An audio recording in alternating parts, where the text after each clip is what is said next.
Good to have you. It's good to be here. Yeah. Delali, how have you been holding up? Great. I mean, so far so good. Like I always say, with the NDC is not in a hurry to apportion blames. It's one of the reasons why we talk about reset. Reset basically means that you take the problem heads on and deal with it. We are not in the business of trying to blame the past regime. But when it's obvious that there's a hypocrisy that is being churned out, then we just have to point it out. So far so good. Very well, very well. It's Founders Day. It's a celebration. The reason why today is a holiday, but it's premised on the birthday of Osajefo Dr. Kwame Nkrumah. Have we done well in keeping the legacy of this man? Have we held on to the vision of this man, or have we given up and thrown everything he's done away? The MP for Elembele and the Minister for Lands and Natural Resources says Nkrumah's vision must guide Ghana's future. So far, Nkrumah would have been, 116 today? Yeah, I think. So far, have we walked the talk when it comes to Nkrumah's developmental drive? Doc, I'll start with you.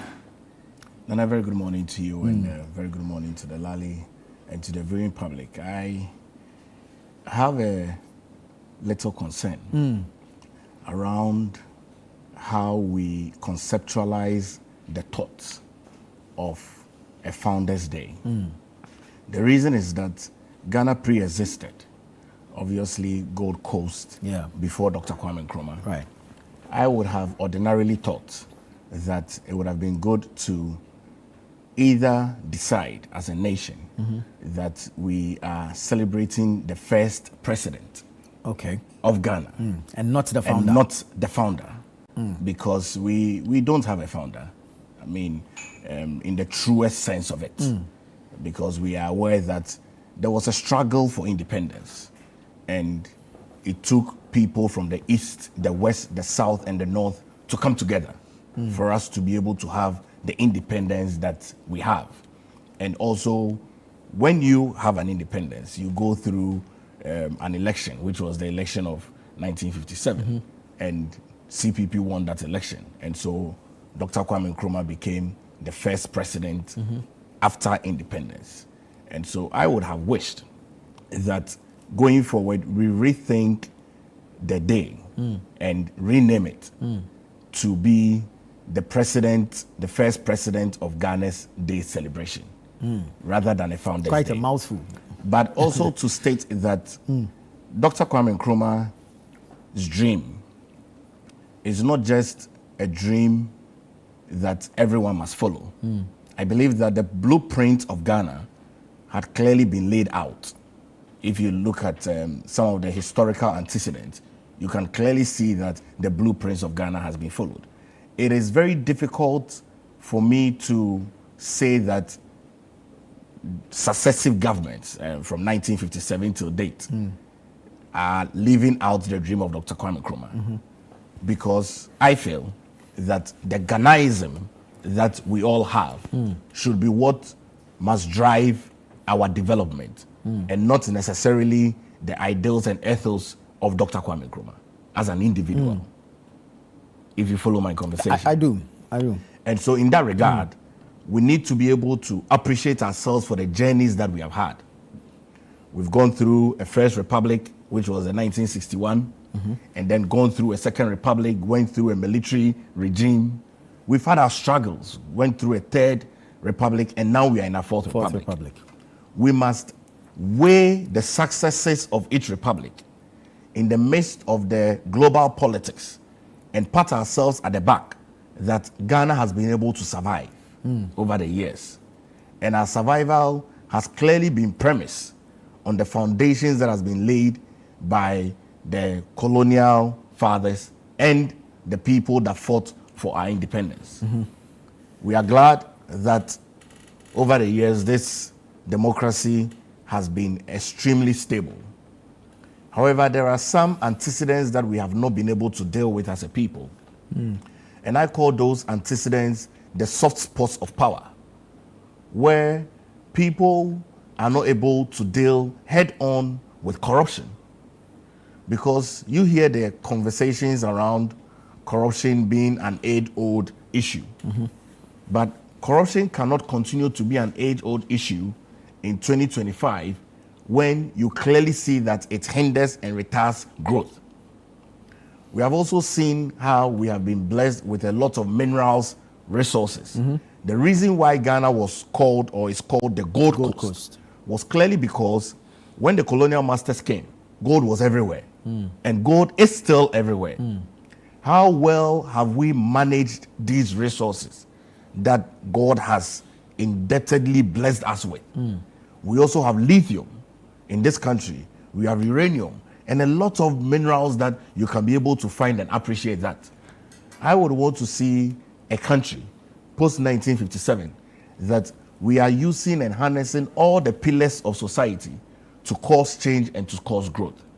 So I'm glad that we are celebrating a day that marks the birthday of the first president of the Republic of Ghana. But I throw out the intellectual arguments that we should rethink the name of Founders Day, because I don't think that we can credit the founding of Ghana to either an individual or even to either 6 people, but it was a collective battle of everyone. And so rather we should say that we are marking the birthday of the first president. And the first president's ideologies might be entirely different from every other successive presidents that will come, who would be able to churn out the development in the manner in which their own political dispensation puts them. And I'm certain that if we're able to rethink that, we would have the Ghana that we all deserve and desire. Your party in power made some changes in that regard, that is you. Yes, my party was looking at the apostrophes.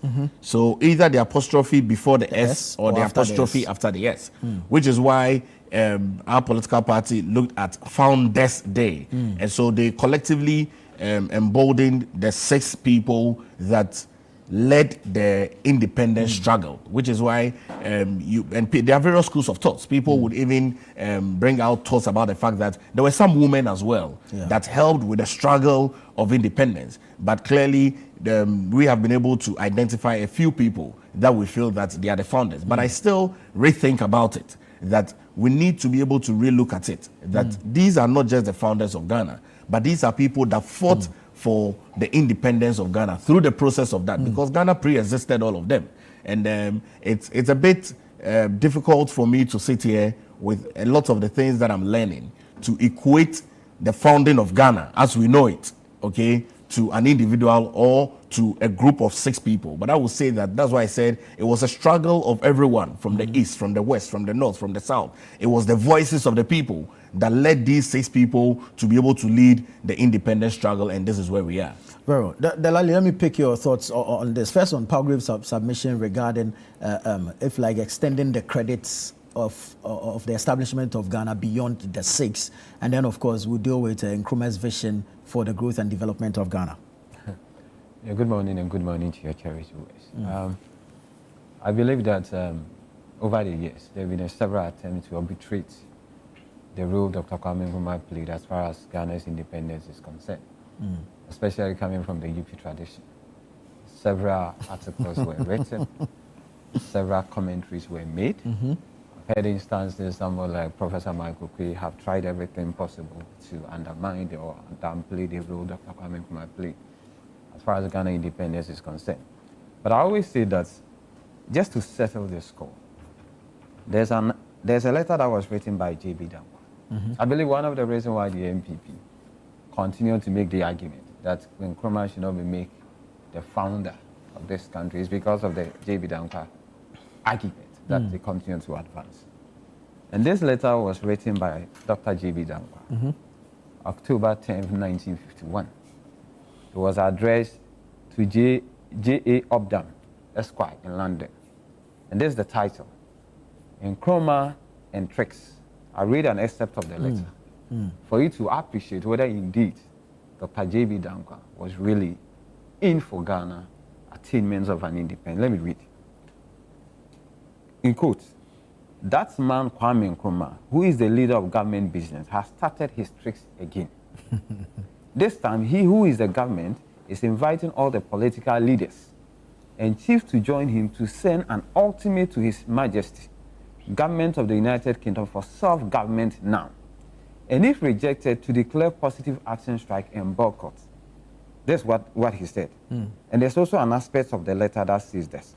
There has been hectic activity all over the place. And on Sunday, we of UGCC met at a great meeting and turned down his challenge flat, unquote.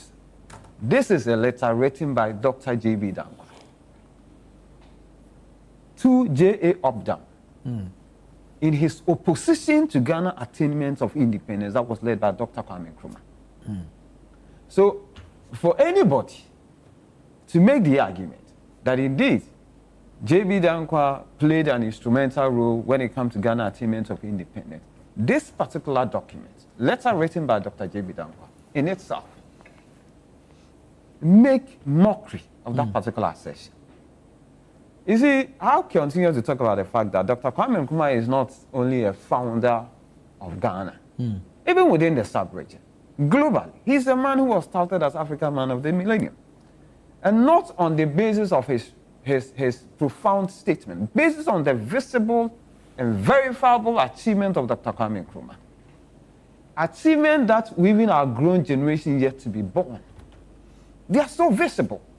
That is why even back in school, there are questions that they pose to us. What are the achievements of Dr. Kwame Nkrumah? And you have to learn it to be able to, outline the visible and verifiable achievements of Dr. Kwame Nkrumah. I have had the opportunity to read a book authored by Dr. Kwame Nkrumah himself called The Dark Days in Ghana. Take your time, read through that book. You appreciate how the UP tradition were opposed to the independence of Ghana. You appreciate... Were they opposed to the independence of Ghana or the formats being used by Dr. Kwame Nkrumah to gain the independence? What was the format? What was the format? Self-governance now. Self-governance now, exactly. And were they not in opposition to that? Was it the very self-governance that they were opposed to? Was it not what gave birth to Ghana? Why should the NPP want to approve it and reprove it? It's just like saying that I am not so much enthused about pork meat, but I'm excited about pork soup. That is duplicity. That is inconsistency. But I'm saying that over the years, anytime the NPP have had the opportunity to rule this country, you realize that there's a deliberate attempt to arbitrate, to undermine the achievements and the role of Dr. Kwame Nkrumah. And you see, I think by now the NPP as a political party with their tradition must come to appreciate the fact that nobody can arbitrate the name of Dr. Kwame Nkrumah as the founder of this country of ours. Because, you see, over the years, when you hear most of the stalwarts within the NPP, when they make comments, when they make statements relative to Dr. Kwame Nkrumah, at a point they create an impression to people that he was a dictator. They create an impression to people that this was a man who didn't believe in democracy. But the fact of the matter, we have also read about a story where several attempts were made on the lives of Dr. Kwame Nkrumah. We have read several, articles, where there was a deliberate orchestration, right, to kill Dr. Kwame Nkrumah. And obviously, any leader, any president, any leader of a country, where it's obvious that your opponents were making everything possible to eliminate you, there are certain measures you put in place to address that. And I'm saying that if for nothing at all, I know how many times driving to the Volta region I've used the Temamoto way. These are the solid achievements of Dr. Kwame Nkrumah. We can make numerous references with projects, right, of Dr. Kwame Nkrumah that has outlived the man Dr. Kwame Nkrumah. So you see, these arguments about, people should be included as far as the Founders Day, we should not make it apostrophe S, we should make it Founders Day and whatever, it's neither here nor there. Let's accept the fact that this is a man, who stands tall. This is a man who has been celebrated not only in Ghana, beyond Africa. A man, he was touted as the African Man of the Millennium, voted as African Man of the Millennium. People even continue to talk about the fact that if Dr. Kwame Nkrumah, right, was not overthrown, Ghana probably, or even the entire African sub-region, will become one of the force to reckon with. So it's not in the NPP, it doesn't lie in the NPP's mouth to try to twist history. I understand, there's absolutely nothing wrong with the NPP to speak highly of Dr. J.B. Dankwa. There's absolutely nothing wrong with that. I mean, as a member of the NDC, there's absolutely nothing wrong for me to sit down here and tout the attributes of His Excellency the late former President Jerry John Rawlings, because he's the founder of the NDC, the National Democratic Congress. So it's obviously in what do you call it, within the NPP right to continue to tout the credentials of Dr. J.B. Danquah. But what I'm saying is this, per what I've read to you, relative to a letter that was authored by Dr. J.B. Danquah to frustrate Ghana's road to become an independent state in itself, make mockery of the argument that Dr. J.B. Danquah played an important role as far as Ghana as a Ghana attainment of independence is concerned. Yeah. Dr. Kwame Nkrumah is widely celebrated. He's a man. See, even when he leaves the African sub-region, when he goes to any of the what they call country, the Western world, anytime you talk about Ghana, the name that resonates with them is Osagyefo Dr. Kwame Nkrumah, and he's a man that stands tall. He's a man whose evidential records, it's there for everybody to see. Listen, even kids that will be born 20 years to come, I can tell you, there are things that they can reference, and these are the solid record and achievement of Dr. Kwame Nkrumah. So that argument itself is fall flat, and I thank His Excellency President Roll and President Mahama to have once again given meaning, impactful meaning, to the role Dr. Kwame Nkrumah played as far as the attainment of independence is concerned. Let's look at his vision guiding this country's future. You see, for instance, look at what Dr. Kwame Nkrumah was basically doing. He embarked on what they call industrialization. True. Look at the numerous companies, state-owned companies that factories, he established. Look at how he was so instrumental when it comes to certain monumental achievements. Talk about the universities. Talk about Tema Mutuwa. Talk about hospital. Talk about even some of the Akosombo dams and what have you done. That is the vision of Dr. Kwame Nkrumah. Even at a point in time, you see, he's somebody who even won election in regions that he was not even coming from. Because he created a certain impression to the Ghanaian people. Not only an impression, but he was walking the talk. He was telling the people that I'm a leader who believes in unity. I'm a leader who doesn't care which part of the country you are coming from. I'm a leader who believes that, listen, a time will come. Ghana population of 6 million. We're dependent on Akosombo Dam. Is that not it? Yeah. So at a point in time, we're basically even supplying what we call power to other neighboring countries. True. But at that point in time, Dr. Kwame Nkrumah foresaw that this is a country that will outgrow in terms of population. So there are certain things that he started putting in place. But at a point in time, people felt that the way and manner he was going, he became more or less like a threat to people who were more like anti-Ghanaian. So Kwame Nkrumah industrialization, what we call policy, would have helped us. That is all of when the NPP came to power. We're not talking about one district, one factory. Because they want an instances where the country will be industrialized when it comes to state-owned, what they call the company. That was the vision of Dr. Kwame Nkrumah. And a lot of people continue to make the argument that maybe we have to go back and study the blueprints of Dr. Kwame Nkrumah relative to the vision that he had for this country. Because we are able to implement that vision, I think Ghana will be better off. And look at the way he was basically, he didn't think about the fact that, oh, this is where I come from. I come from Western region for that matter. Let me divert all developmental program to the Western way. He wasn't like that. He think that he's a Ghanaian. He think that, listen, I'm first and foremost a Ghanaian before my ethnic group, before the region that I come from. That is the vision of Dr. Kwame Nkrumah. And I think, and his vision about Africa unity. Today, are we not talking about Africa uniting? Are we not talking about eradicating what we call it economic, what they call roadblocks and what have you, trade barriers and what have you? That was the vision. So this was something that was bet by Dr. Kwame Nkrumah. But unfortunately, it didn't materialize before he was overthrown.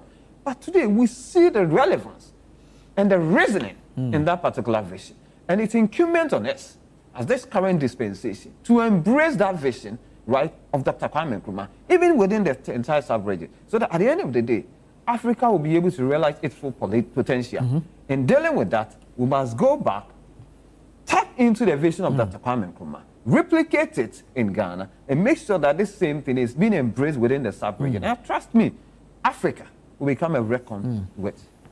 Doc, we cannot throw away the gains made post Nkrumah, but would you not agree that if the industrialization drive of Dr. Kwame Nkrumah had not been cut off at a point, Ghana would have been better off? You know, Nana, we all love Dr. Kwame Nkrumah. And, you know, when the Lali was speaking, I try very much, really, not to bring in Dr. J.B. Danquah, because I'm a direct descendant of Dr. J.B. Danquah. And the evidence is out there of the role that Dr. J.B. Danquah played in the 1948 route into the independence struggle. The evidence is out there. I mean, my goal this morning is not to raise an argument between Dr. J.B. Danquah and Dr. Kwame Nkrumah. I mean, that's not the role. But I think that we give an opportunity to enlighten people and set some records straight. Now, we all love Dr. Kwame Nkrumah. He was such an excellent gentleman. He was the first president of Ghana. And he picked up leadership from the colonial masters. The colonial masters had already placed the blueprint. And majority of what was left was an implementation plan. Right. If you recall, between 1957 to 1960, before Dr. Kwame Nkrumah became the president, because he was prime minister, Ghana was under the leadership of Queen Elizabeth within those 3 years. So there was a blueprint of what was going to be done. It so happened that Dr. Kwame Nkrumah was the leader of government, and so majority of the credit goes to him. Every leader has a vision for the country. Dr. Kwame Nkrumah had his vision for Ghana. J. Buzia had his vision for Ghana. Hila Lehman had his vision for Ghana. Kotoka, Efrifa had their vision for Ghana. Champong, Kwame, Jerry John Rawlings, Nana Addo Dankwa Akufo-Addo, Kufuor. Every leader, Mills, every leader has their vision for Ghana. But that's why I don't want to dwell on one particular leader's vision for Ghana and situate it in the context that all of us must follow that particular leader's vision for Ghana. Nana Addo Dankwa Akufo-Addo, and I'm coming, let me just know the point. Nana Addo Dankwa Akufo-Addo has finished with his tenure as presidency. His vision for Ghana, for which the Ghanaians gave him an opportunity, he's established that. If he has any other vision for Ghana, he will pass it on to any other person who he believes will be able to lead Ghana from the New Patriotic Party. Likewise. And so the conversation this morning is that, yes, industrialization is key for every country. And regardless of who has that vision, it's key for the sustainability of an economy all across the world. And I mean, Ghana has been a dependent-driven country since 1957. How do we move away from that? And so every government that has come has sought to see to the fact that Ghana moves away from that dependency syndrome of always importing things, so that the country does not become an import-driven country, but rather an export-driven country. And I mean, COVID-19 taught us a lot of things, that we live in a global village, for which reason all of us must try and ensure that our natural resources and whatever we have is exported so we can get income. If we import things into the country, we lose at the end. And everybody who has risen up to be leader of the country should know this. In same light, you are very much aware that there's been conversations around the continent pre-independence about the unification of Africa. True. And that has been what majority of the leaders at the time were thinking about, the dream for Africa. And it is because of that that today Ghanaians have been able to fight for the headquarters of AFTA to be here. I'm glad that it did happen in the government of President Nana Addo Dankwa Akufo-Addo. Would that be a fulfillment of one particular person's dream? No. It's the fulfillment of the collective dream of the African continent. And the African continent felt that Ghana is the safe haven to be the place to have this AFTA headquartered. So we need to be able to look at the entire architecture of Ghana. In looking at the entire architecture of Ghana, then we can be able to say that these areas need particular attention. That as a people, we need to pay particular attention to that. And I look at governance in the holistic scheme of it. Governance is who has the authority, who has the power, and who is accountable. But governance is a continuum. Absolutely. I see that. So the underlying argument here is that if we continue, the plans. That's why I keep raising this argument that the biggest bane on our development is the absence of a constitutionally backed development plan. Nkrumah had a 7-year development plan. It's gathering dust somewhere. We've had several development plans after that. Vision 2020, 40-year development plan, what have you. But they are not backed by law. You know, Nana, I am a student of policy. And And I've seen that the National Development Planning Commission has a very strong role in playing with our developmental agenda. They have all the blueprint from the 1800s. I have had an opportunity to read through some of the blueprints. And every government that is minded, because the NDPC is an office under the office of the president. True. Okay, so every government that is minded in terms of their own agenda will look at Ghana's blueprint and implement that within the period that the Ghanaian people have given an opportunity. And I'm aware that every government in this Fourth Republic have heavily relied on technocrats from the NDPC to be able to drive a particular developmental agenda. Because it is the NDPC that has the blueprint to be able to state that we have these level of minerals in this part of Ghana, and these are the level of developments that you must bring, which is why the government of President Nana Addo Dankwa Akufo-Addo sought to build a railway. Of course, I mean, a sizable part of that was done. It will be good for the government of John Dramani Mahama to continue that, because the blueprint of Ghana does state that should the government of President Nana Addo Dankwa Akufo-Addo had finished the Boankra inland port, okay, that would serve the hinterland where other neighboring countries can be able to pick up goods from there into their landlocked countries. Okay, we couldn't finish the Boankra inland port. The first phase, I'm aware, was sizably done and completed. Okay, so this government, of course, like you say, that government is a continuum. It will be good for this government to look at the bigger picture of Ghana and see which part of the bigger picture of Ghana they can contribute to bring significant growth. Why has the government of the day cancelled one district, one factory? If we are looking at industrialization, what are they bringing in to replace that? Because there's a vacuum that is created. And if that vacuum is created, then you cannot comfortably say that government is a continuum. When a particular government is driving an industrialization agenda, one government comes and folds it together like a box and says, put it aside. That's what the problem is, because that Absolutely. policy is not backed by any law. You see, it's not binding. I can agree and I can understand. But you see, the NDPC is backed by law. It's an office under the presidency.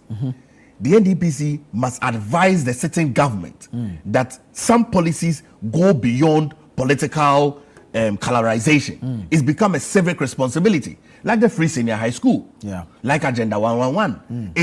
When you are sick and you go to a hospital, it's not an MPP, NDC doctor or nurse or surgeon that is going to take care of you. You go there because it's become a civic responsibility. These STEM schools that the government of Nana Addo Dankwa Akufo-Addo put together is a civic responsibility. So there are certain policies that move beyond a political party agenda and policy to a civic responsibility. Every government that seeks the interest of the Ghanaian people must be able to rise above that and sit in cabinet and state that, yes, of course, this benefits the interest of the Ghanaian people. And so let's continue that. You can decide to rename it, okay, so that you don't want it to give credit to the previous government, but you can rename it. But why do you throw away a very strong drive of industrializing the Ghanaian economy and fold it away, and we are not too sure what they are using to replace it? 24-hour economy. 24-hour, oh, my brother, please. To allow existing factories, industries operate round the clock, 24/7. Did you hear the amount of money they told you to cost to implement the 24-hour economy? When the government is under an IMF program? I mean, really, you see, we really need to wake up in this country and make sure that our development is progressive and not retrogressive. It's extremely important. If not, we all get scared in this country. Very well. And I'll just conclude with this. You see the level at which illegal mining is ongoing. It's gradually becoming a national security threat. Yesterday I saw... Is it not already? Oh, well, it is. I mean, it is. It is, but... Central region doesn't have water now. Exactly. So you see the level of debt. That is it. It must be one of the areas that the government is focusing on. Every government that comes must be able to hit their hand on their chest and comfortably say that I have solved this problem in Ghana. I may not be able to solve all the 8 problems in Ghana, but I've solved 2. And I want the Ghanaian people to remember me for. That is why we are discussing Dr. Kwame Nkrumah. We are discussing him because there are some things that he built as foundations, for which reason we celebrate him. Exactly. That's what it is. So he solved that problem for us. We must be able to solve other problems. People come into leadership to solve problems, not to create problems. As we see it now, there are certain problems that is being created that we don't see the boldness of leadership from the government. We don't see the decision making of leadership from the government. We don't see the accountability of leadership from the government to be able to solve those issues. And it's extremely getting out of hand. Very well. Delali, your take on the vision and governance being a continuum. You know, when I listened to Doc, for a moment, I was like, how long have the MPP been in opposition? why this posture? I mean, one of the things I like about President Mahama is the fact that he has retreated countless without numbers. That he's going to be the president that will continue whatever project that was started during the previous regime. And he has actually so far demonstrated it. I mean, relative to one district, one factory, I mean, Doug is aware that there was not a clear-cut policy relative to establishing what do you call it, an industrial factory from the scratch. It was basically partnership with other existing organizations, which even, I remember during President Mahama time before the 2016 election, he injected amount almost about $52 million when it comes to the Tobinco and so. That is exactly what the MPP were doing. But I like the fact that Doug admitted that you can even rename it, because that was their stock in trade, renaming and what have you. But definitely, President Mahama is not interested in this renaming spree. I mean, he basically wants to start things from scratch. He basically wants to partner with the private sector to undertake a lot of industrialization. And when it comes starting to from scratch is most often what I'm saying that President Mahama would definitely the other project President Mahama would definitely have to start from the scratch. That was captured in the NDC manifesto. There are projects that were started by President Nana Addo Dankwa Akufo-Addo. The ones that are unfinished, President Mahama have retreated that he's going to complete it because this is people of Ghana. That is our money. But you see, once again, I mean, nobody is trying to make what do you call Sergeant for Dr. Kwame Nkrumah look like he's the sole person that contributed when it comes to the attainment of independence. I think that argument has been settled. I don't want to revisit it again. It has been settled relative to who is the founder of this country. But I heard Doc, talk about the fact that this issue about galamsey and what have you not. You remember I said something. I mean, one of the problem I had with the NPP when they were in power was the fact that even after 8 years, anytime you confront them with a fact, they are quick to make reference to what the NDC did in 2009 to 2016. The politics of comparison. Exactly. And I told them that at that point, at a point they became more or less like a useless government because they have been in power for 8 years and they were still making reference to what has transpired in the past. And I vowed that not to engage in politics where you want to do the comparison. I believe one of the reasons why Ghanaians gave the NDC overwhelming, emphatic victory in 7 December 2024 was basically when we promised them that we are going to reset. And exactly, that's exactly what we are doing. But even that notwithstanding, I think the NPP must be measured and must admit that whatever we are seeing is a remnant of what they will be quick to us. I mean, I have said that, President Mahama have said that any of his appointee, whether remotely or directly, involved in any form of mining activity, will be shown the exits. That's what President Mahama have said. He said, anybody, any of his appointee who is involved, whether legal mining and what have you, will be shown the exits. That's what President Mahama have said. You have an instances recently, 2 prominent personalities within the NDC. I mean, I'm talking about individuals occupying sensitive positions within the NDC. We're referred to Iroko, is that not it? National executives. Exactly, of the party. So this is the president that is demonstrating to you, and this is not the first time President Mahama is doing this. During his first term, President Mahama made sure some of his appointees were prosecuted. You see, President Mahama at a point in time when one of his appointees made an intention, unintentional, became a subject of a dismissal. So this is not a president who is here to, excuse me to say, sweep things under the carpet. This is not a president who will develop the pension and say, I'm clearing you. No. He's not a clearing agent. Absolutely not. And you see, there are instances I've seen even members of the NDC, right, lamenting about the fact that how come their national executives were being hauled before Iroko to be a subject of an investigation. But President Mahama, it doesn't matter who asks God. Because you see, we have made promise to the good people of this country.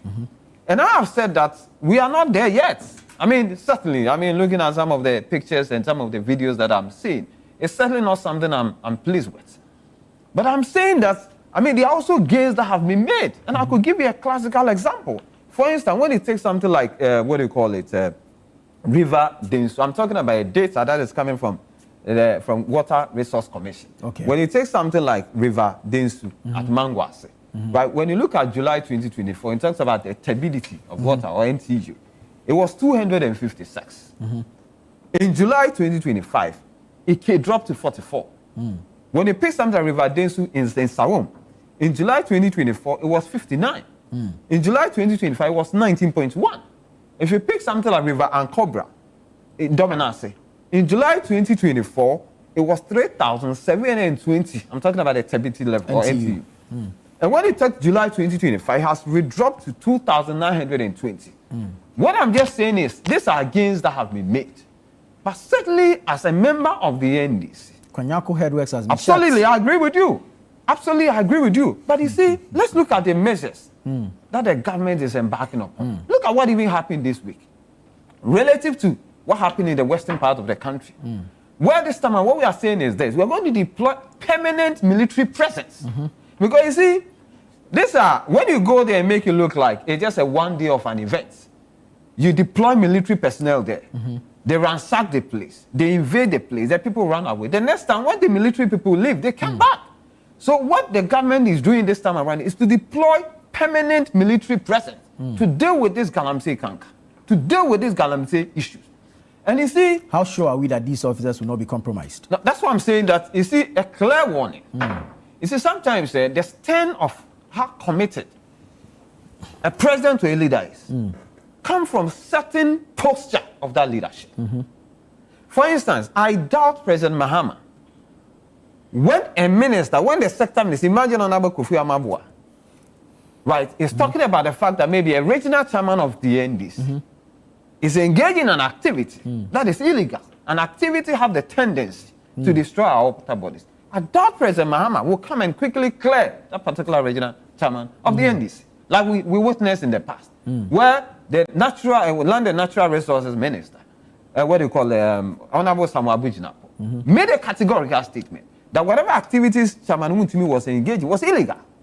But the president, within less than 48 hours, the president also addressed the state and said, listen, he doesn't see anything illegal about it. So when you have such statements emanating from leadership, it's actually emboldening the people who are engaged in that particular activities to intensify it. So what I'm saying is, the posture of His Excellency John Dramani Mahama relative to the fighting against this Galamsey is something that is a public knowledge. That's why I'm telling you that, tell me an instances where, when I had the opportunity to read Professor Frimpong Boate's reports relative to how he failed to fight Galamsey, when he cited actors within the particular government he served, that these individuals were deeply involved in Galamsey, even made reference to certain individuals within the presidency, and said even at a point in time, the party general secretary, he had a confrontation with the party general secretary, and the party general secretary made a categorical statement that, listen, party here, Sika. That's the statement that was made. I saw a video, maybe you cited that video as well, where there was a confrontation within Professor Frimpong Boate and El Kowusi, who happened to be the MPP vice chairman in the central region, deeply involved in these Galamsey activities. So what we are basically saying is this: we are much aware about the fact that fighting the Galamsey menace is something we intend to deal with it heads on. I am not here to prophesy, MPP, this is what you did, and for that matter, I'm not here to do that. Right. Because, as a matter of fact, Galamsey will be one of the deciding factors as far as the 2028 election is concerned. And I will not miss words with it at all. That's very Galamsey will be one of the deciding factors relative to the 2028 election. So I will not sit down here and kid myself and assume a certain posture like was done during the era of the MPP and so Galamsey is nothing and what have you. Like what happened during the MPP time where you have someone like Salah Mustafa. When people were demonstrating against Galamsey, he said they should rather go to the bush and go and demonstrate. Anytime I hear any member of the NDC make such comments, that particular individual, if he's a government appointee, must be dealt with heads on. Because what it simply means is this: You are basically, through your pronouncement, is trying to tell us that these things are normal, and for that matter, we should tolerate it. Yesterday, I saw, what do you call it? It's fixed country. They held a vigil, right? Yeah. Relative to their condemnation, relative to the current state of some of our water bodies, which I agree with them. I mean, it's within their right, all of us. We are safer if our water bodies are clean. And I have maintained this thing. You see, pollution, they say, is localized. But the effect of that pollution is global. That is the reason why myself and you, we are probably not living in the Galamsey areas. But the remnant or the impact of the Galamsey activity affect those of us who are even living in Accra.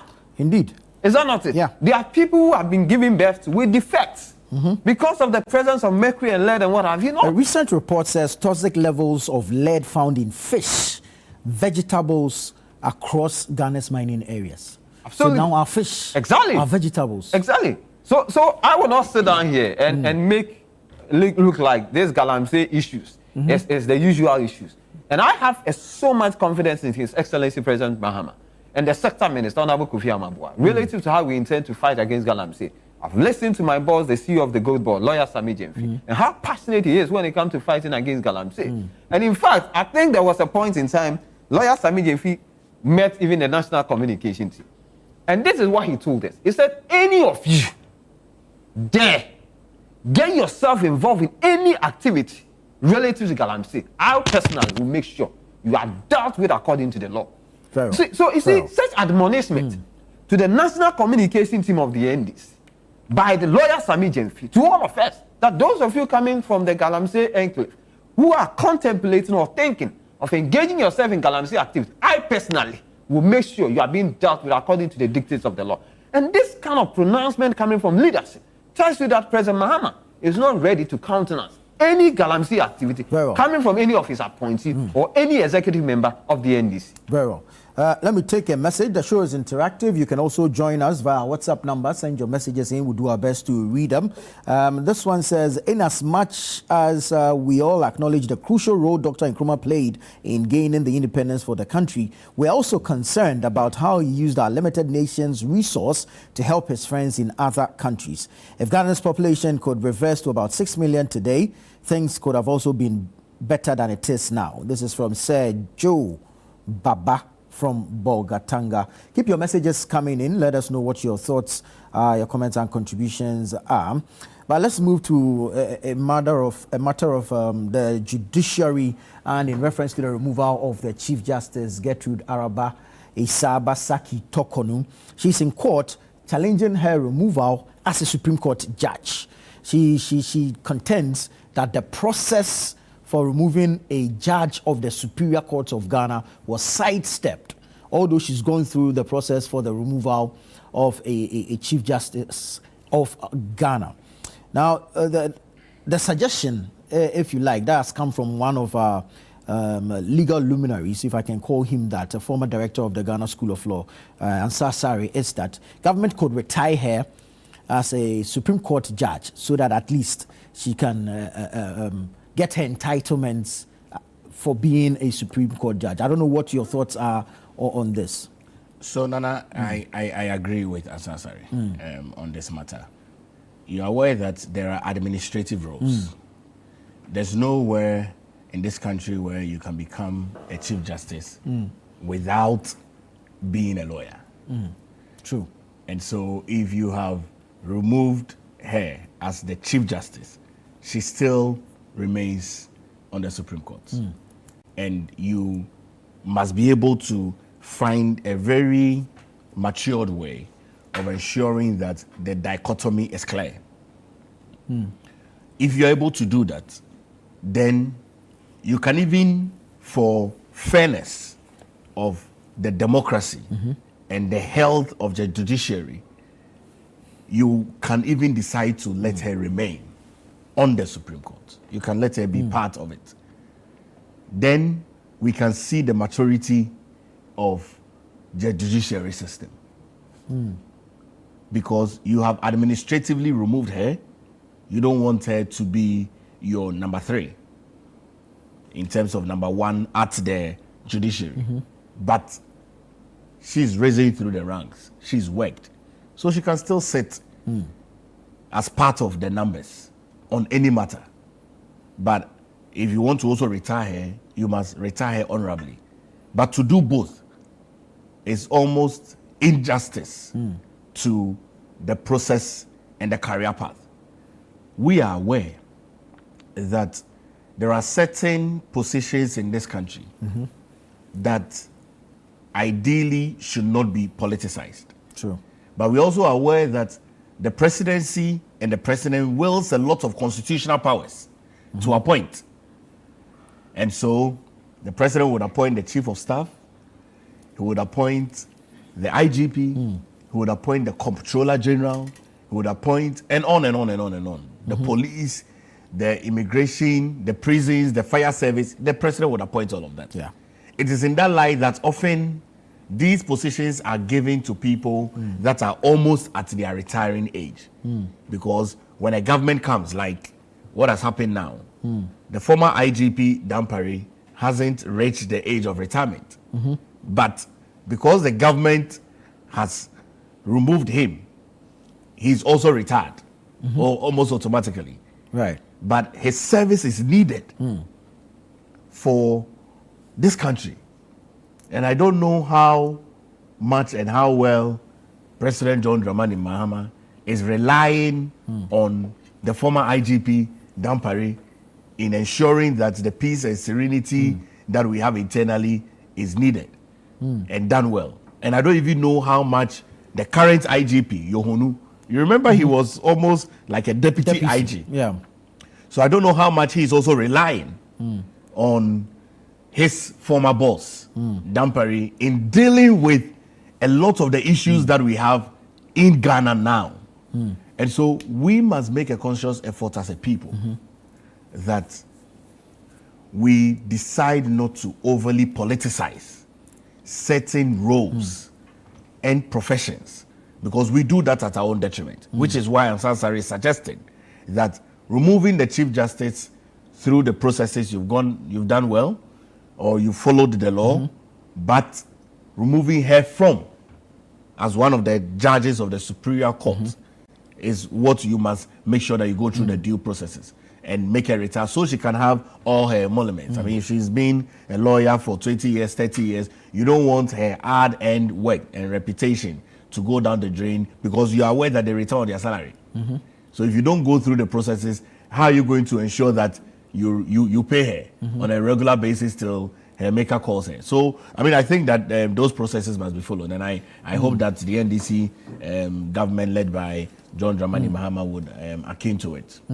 The 146, Article 146, the legal framework prescribes the process for the removal of a Chief Justice for stated misbehavior or misconduct, or if you like, incompetence as well. But then the argument here is that the automaticity of the law does not come to play in this instance because it does not strip her of her administrative role as a judge of the Supreme Court.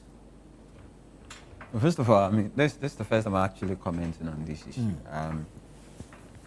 The fact of the matter is this. I know the former Chief Justice is currently in the High Court. As usual, when the issue started, she has had the opportunity to address her grievances or, to appear before court to seek for redress. And consistently, judgment has come, unfortunately not in her favor. And this time again, she's going to court to ensure that the fact that she's been removed as Chief Justice of the Republic of Ghana does not amount to her being removed from being part of the Supreme Court. The matter is currently in court. I believe there will be a decision will be made in respect to that. Like I said, President Mahama is one person who respects our Constitution, and whatever the pronouncement of the court is, President Mahama have no option than to respect it. It's part of testing our judicial, processes. Obviously, once decision is made, I've heard the NPP national organizer, Nana B, said he is actually, they're going to test the law relative to whether the Chief Justice, after her removal as the Chief Justice of the Republic of Ghana, whether she can still continue as the Justice of the Supreme Court. But I just want to ask this question. But I always say that sometimes common sense certainly must give way Sometimes common sense supersedes law. The simplest question is that I'm talking about the justice of the Supreme Court. Right. I mean, depending on how the seniority of whoever is, once in a while have the opportunity to play a role as the acting Chief Justice. Are we also saying that we are being told? I mean, I remember during the case of Afenyo-Mankins versus the Speaker, the former Chief Justice have this thing to say. I mean, she was talking about the fact that what happened relative to the Speaker versus Afenyo-Mankins. Talk about the fact that it was violation of our Constitution. And so if you have a Chief Justice who, per the committee findings, that what she did amount to an something that was unconstitutional, what they call misbehavior, stated misbehavior. Yeah. And that was the basis upon which she was removed. Are we saying that this stated misbehavior that was attributed to the Chief Justice, on which the committee found it culpable, found it grounded enough to recommend for her removal, the same attitude, right, is acceptable when you are Justice of the Supreme Court? Is that what we are saying? I just want to make it simple for any ordinary Ghanaian watching me this month to appreciate. It's just like saying that, okay, somebody has stolen, right? And on the basis of the fact that the person has stolen, or the person is engaged in some sort of thievery, the person is not qualified to be the Chief Justice of the Republic of Ghana. But the same stealing, right, can be allowed for the person to sit on the bench. Okay, but the committee that found the person engaging, if you like, this thievery, that removes the person as the CJ. The committee to look into the person as a judge may not find the person culpable. And that's what she's saying, that you subjected me to the process to remove me as a CJ. That committee found me guilty of stated misbehavior, recommended my removal as CJ. Subject me to a different process under 146. So hold on, let me ask the question. When she subject to a different process, and that process, right, find her not guilty,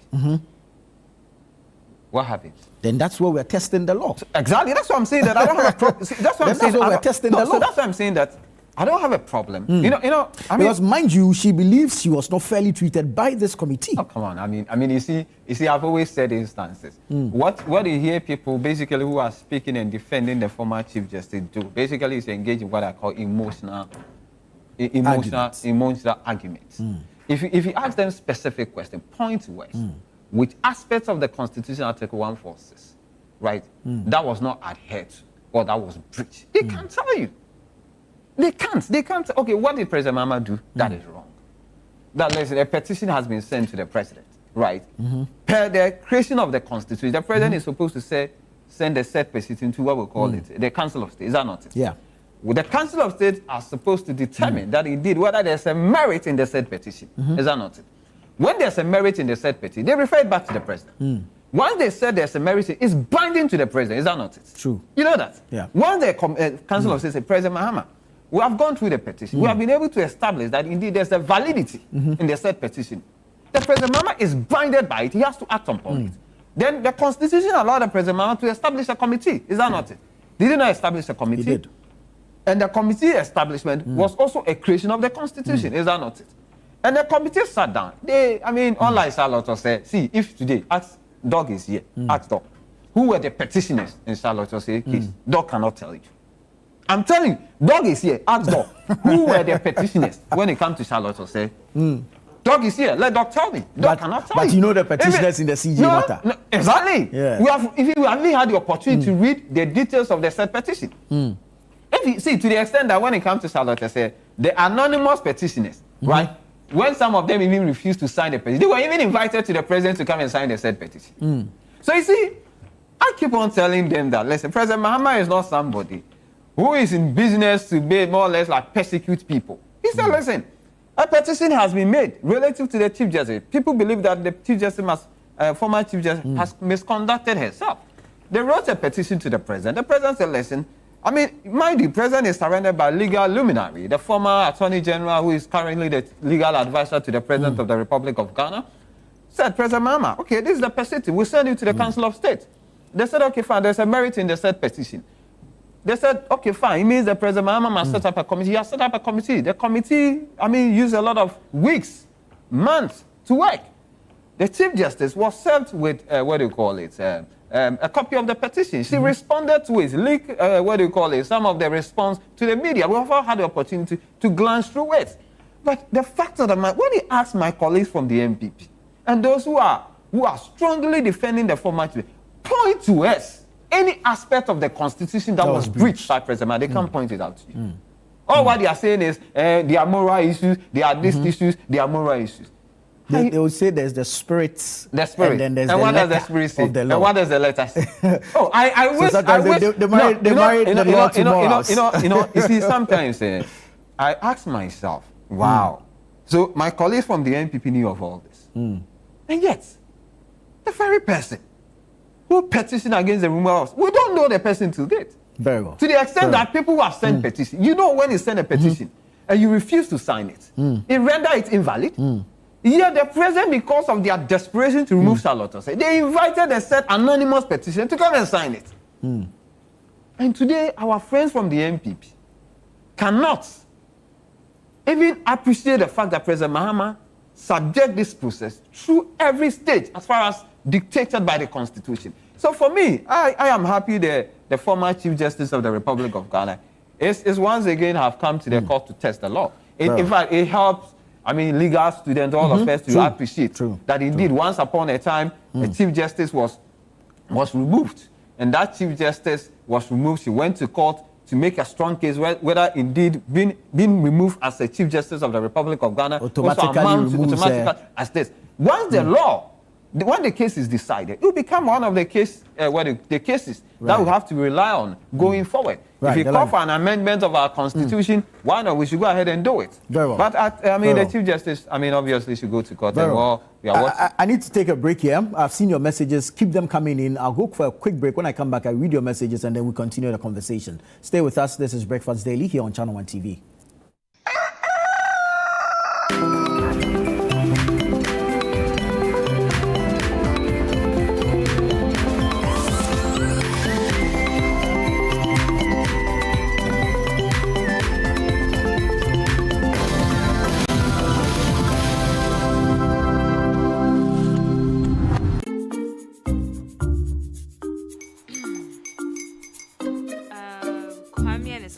Almost here.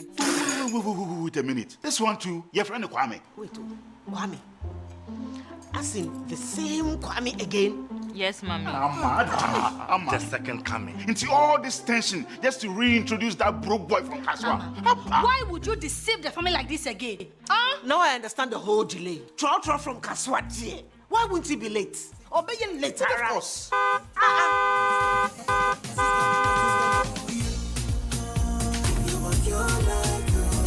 Star 712 hash, star 712 hash. Yeah, you go be the luckiest. Go be from Georgia, be luckiest. From not the block, she be luckiest. Yeah, you go be luckiest. No matter what you're luckiest. Everybody go be that luckiest. That's Kwame! Send your God the apple boom. If you're poor, what's that? So would the coming of the Son of Man be. Hey! Is that his car? Dial star 712 hash. Choose your ticket. Enter your lucky number. Follow the prompts and let destiny handle the rest. This promotion is regulated by the NLA on the Caritas platform. Life can get hectic. And sometimes we forget to prioritize our well-being. That's where Vernal Mineral Water steps in. A refreshing solution packed with essential minerals, Vernal Mineral Water keeps you hydrated and balanced. Whether you're at home or work, Vernal Mineral Water is there to keep you going. Don't let a busy schedule hinder your health. Make Vernal Mineral Water a part of your daily routine. Share the love with Vernal Mineral Water, the choice for a healthy, vibrant you. This advert is FDA approved. Fresh Freshness redefined with Franco refrigerators. Imagine a refrigerator that keeps your food fresher and longer.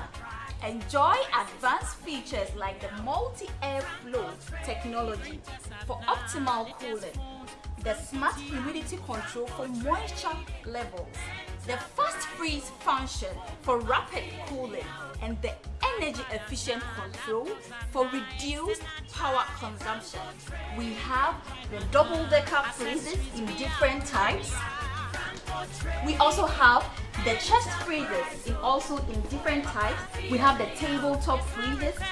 Get yourself a refrigerator from Franco and you will never regret. For online purchasing, just visit our website at www.francotrading.com. Call the numbers on the screen for bulk purchasing and any assistance.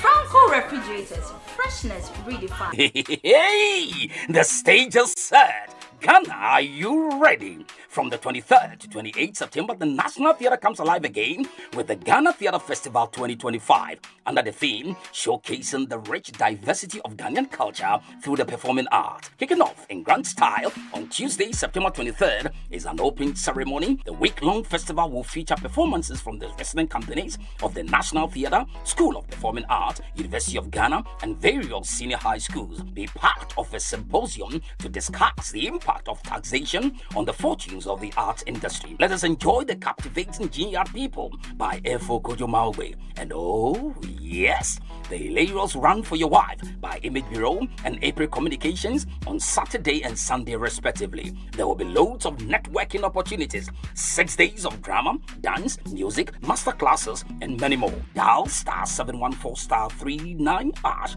to purchase tickets for selected performances or visit www.nationaltheatre.com.gh. You can also call 050-147-6357 or 0244-830-963 for further inquiries. Ghana Theatre Festival, a celebration of heritage.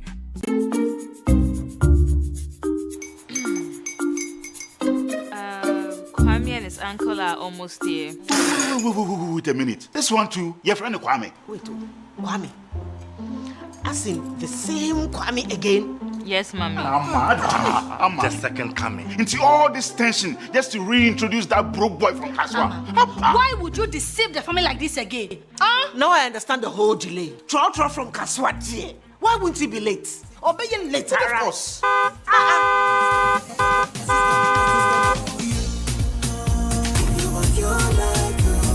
Star 712 hash, star 712 hash. Yeah, you go feel the luckiest. Coffee from Georgia be luckiest. From Natepia, cause she be luckiest. Yeah, you go feel be luckiest. No matter why you're luckiest. Everybody go be that luckiest. That's Kwame! Send your God the apple boom. If you put it with a so would the coming of the Son of Man be. Is that his car? Dial *712#. Choose your ticket. Enter your lucky number. Follow the prompts and let destiny handle the rest. This promotion is regulated by the NLA on the Caritas platform.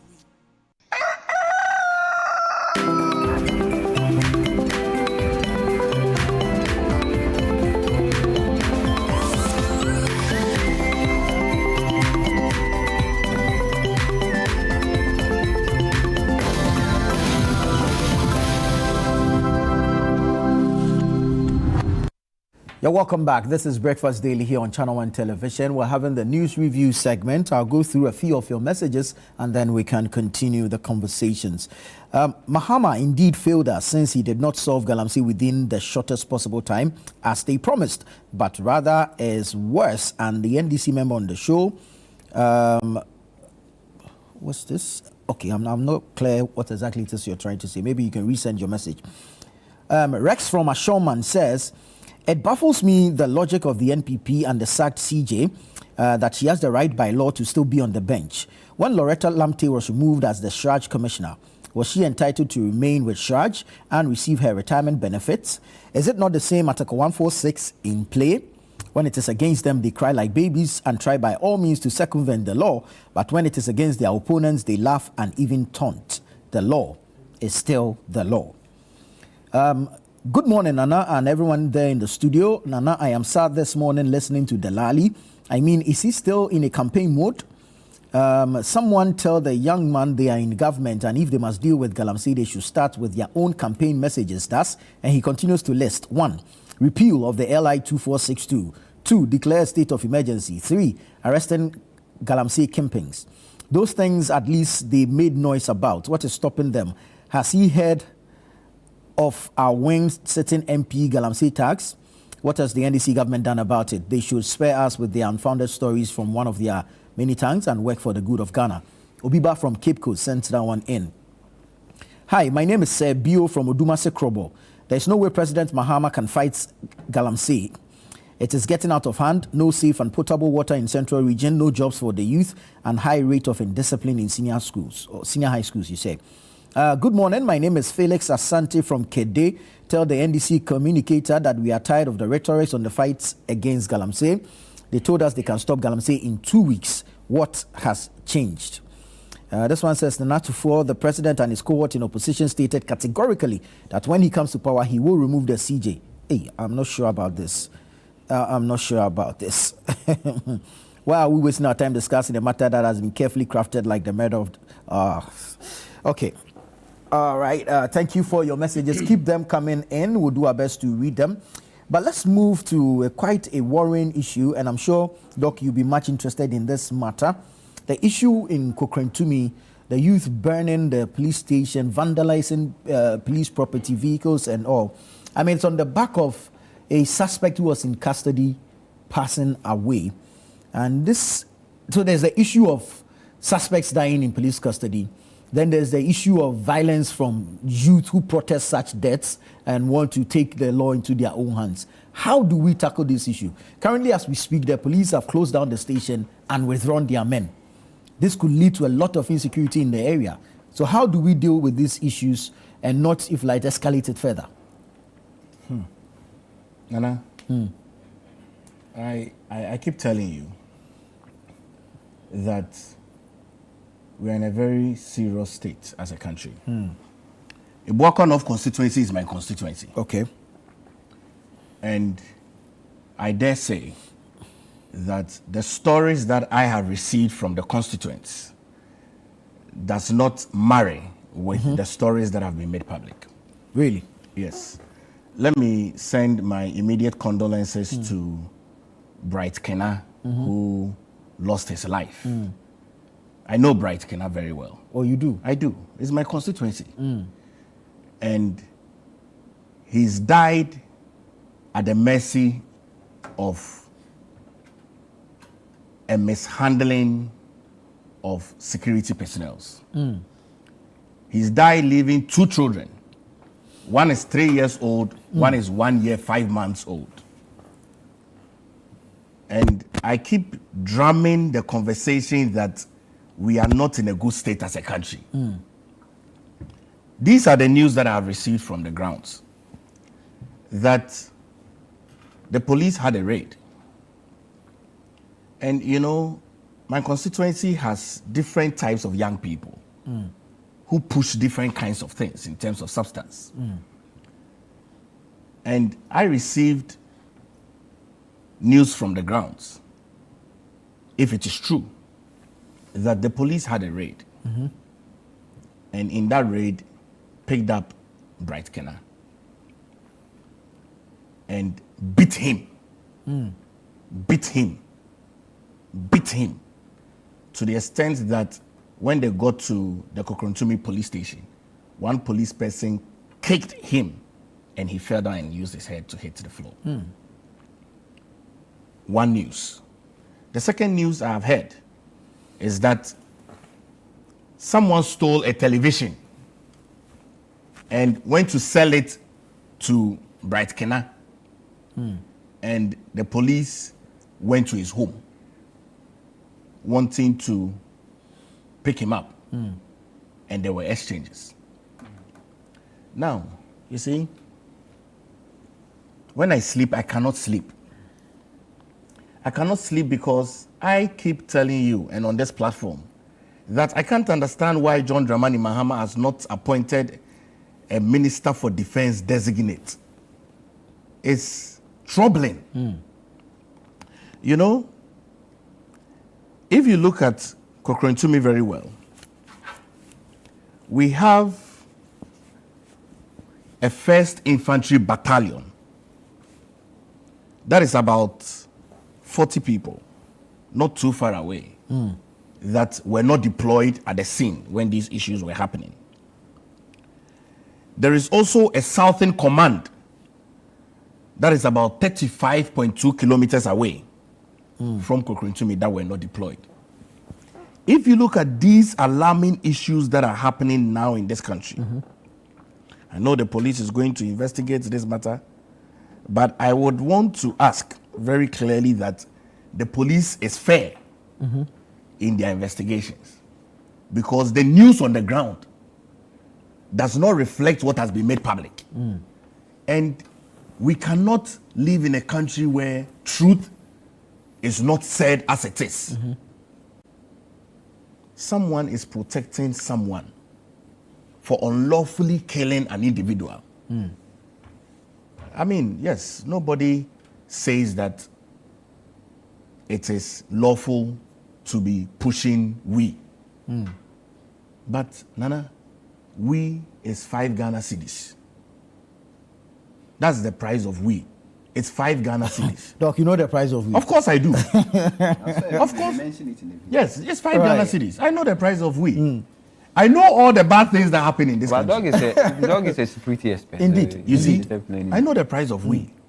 It's a grass. I'm glad that by November, the narcotics have reliably informed me that they are going to legalize it so that people can start planting weed and sell it to pharmaceuticals. Right. So you can get a license for that. Yeah. But to have someone die over a 5 Ghana cedis grass, where are we getting to? I've been on this platform several times, and I'm grateful to your network for the opportunity you always give to me Monday morning, immediately after my Sunday worship.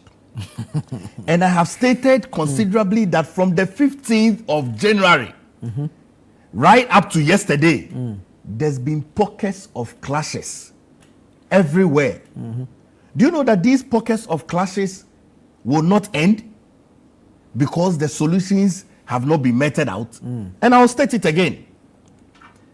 15th to the 16th of January, in Kwanta South in Oti region, there was a chieftaincy dispute, a gunfire and arson. 3 people died.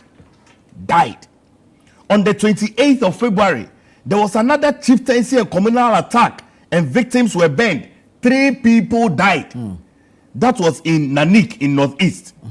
On the 9th of April, in Upper East region, Boku, there was a market dispute, police barracks attack, 1 person died. On the 22nd of April, Domiabra, there was a land demarcation issue, and there were 6 people that were injured. Between the 25th of June to the 28th of June, in Kwanta South in Oti region, there were renewed clashes. Remember, on the 15th of January and to the 16th of January. Yeah. So there were renewed clashes. Okay. Schools were shut down. Yes, that one, more than 3 people died. On the 24th of August, the Bangiri dispute, 34 people died. 48,000 of them are displaced. And on the 27th of August, some people were arrested in Daboya. They had missiles, they had rifles, they had guns. The police took their arms from them and they released them back into the community. 12 of them. On the 26th of August, Homowo clashes. You remember? Yeah. 2 people died, including the son of a king. On the 30th of August, Soutuom, just around the corner, there was a rival chieftaincy issue. 3 people died. On the 10th of September, in Sampa, in Bono, people died. Kofodia Tamale Technical, some people died. And just yesterday, in Kokrentumi, where next? We are not safe in this country. And the more I receive intelligence from the east of this country, the west of this country, the south and the north of this country, I don't think that the president is in charge. He's almost losing grip of the security situation in the country. He must immediately appoint a minister for defense designate, call parliament appointment committee to vet that person so that the security can be in place well. The police seems overwhelmed with the situations that are happening. I have heard reliably from my constituency, and this is what they have told me, that there are new changes in the command of the police in the region and in the constituency. The current commander was in Volta region. He lasted for 1 week. The taxi drivers in my constituency called me and they told me that they wanted to do a demonstration because when they are driving and they are picking passengers in the constituency, the police are arresting them for parking at wrong places. My constituency is a village. It's a village. It's a proper village. So I get scared. It's about 90 minutes from Accra. Tafo, Kokrentumi, I get very scared. That's where the municipal is. Right. The taxi drivers went and saw the MCE, Oze, and told him that they are going to do a demonstration. Oze had to plead and say that please exercise patience. He's going to talk to the command. So really, what is happening in this country? The center cannot hold. Accra is not safe. Koforodia is not safe. Tafo is not safe. Northern region is not safe. Volta region is not safe. Western region is not safe. Central region is not safe. Oti region is not safe. Bono is not safe. Bono East is not safe. Everywhere is not safe. Why? Very well. This is not something that the government inherited. This is a creation of the government. The national security must be up and doing. The Bureau of National Investigation must be up and doing. Where is the level of intelligence that they are not able to gather? And so I want the police to investigate this matter dispassionately. I want the police to be truthful with the facts and not skew the facts because people are on the ground and they will talk. We don't want any renewed clashes amongst all of these. So far, I've counted 55 people that have died. But probably, will you agree that this is within the remit of the Interior Minister and not necessarily the Defense Minister? It is everyone because you see, I stated that when the young people rose up and they were burning the police station, there is an infantry command which is that 30 kilometers away. Why didn't the military deploy people? Because when it gets to a state where the police are overwhelmed, they need reinforcement. But the police could have called for that reinforcement. But did that happen? Yeah, they should have called for. No, but did that happen? Because you see, if we begin to deploy the military into every issue, you see, Nana, we have to understand the demography of the young people in this country. People are struggling. To say the truth, people are struggling on a day-to-day basis. People struggle to put bread on their table, so people are struggling. Why will it? When I was growing up, I never saw young people have that boldness to want to even burn a police station. Do you know the result of the closure of the Kokrentumi police station? Do you know the antecedent effect of that? Bright Kenna is dead. B-boy is dead, with 2 children surviving. Do you know what's going to happen this morning when the people are waking up? So all those stories, the medical doctor arrived and realized that the guy had been beaten to death. Really beaten to death. Is that how to handle issues? Well, let me hear from Delali. You think there's a growing state of insecurity in the country? First and foremost, I appreciate Doc giving us a pictorial of insecurity situation in the country. I mean, it's something we accept in good faith as a government, and we'll definitely work towards it. One of the things I always say that I had the opportunity to read about a young guy called Elian Gonzalez, about a story that happened in 2000, which even created an international sort of a rift between the US and Cuba. What the moral of that story tells me that every life matters. That was a 5-year-old boy. Yeah. 2 countries were basically fighting over the custody of their child because they believe that every single life matters. So for me, I will not sit down here and make it look like a life that was lost is not a precious life. It's really a precious life because like Doc said, this is somebody who is a breadwinner to his family, have 2 kids and a wife. And for what Doc is said, allegedly, that indeed he was beaten and he was, I mean, that is what resulted to, he died. It's something that is unacceptable. And I believe that I've read a statement from the Ghana Police Service. I mean, commissioning an investigation into that to unravel what the rationale and what actually went into the eventual demise of the late Kena, as Doc referred to. I think one of the things I want to say is that the Ghana Police Service must come to appreciate one thing.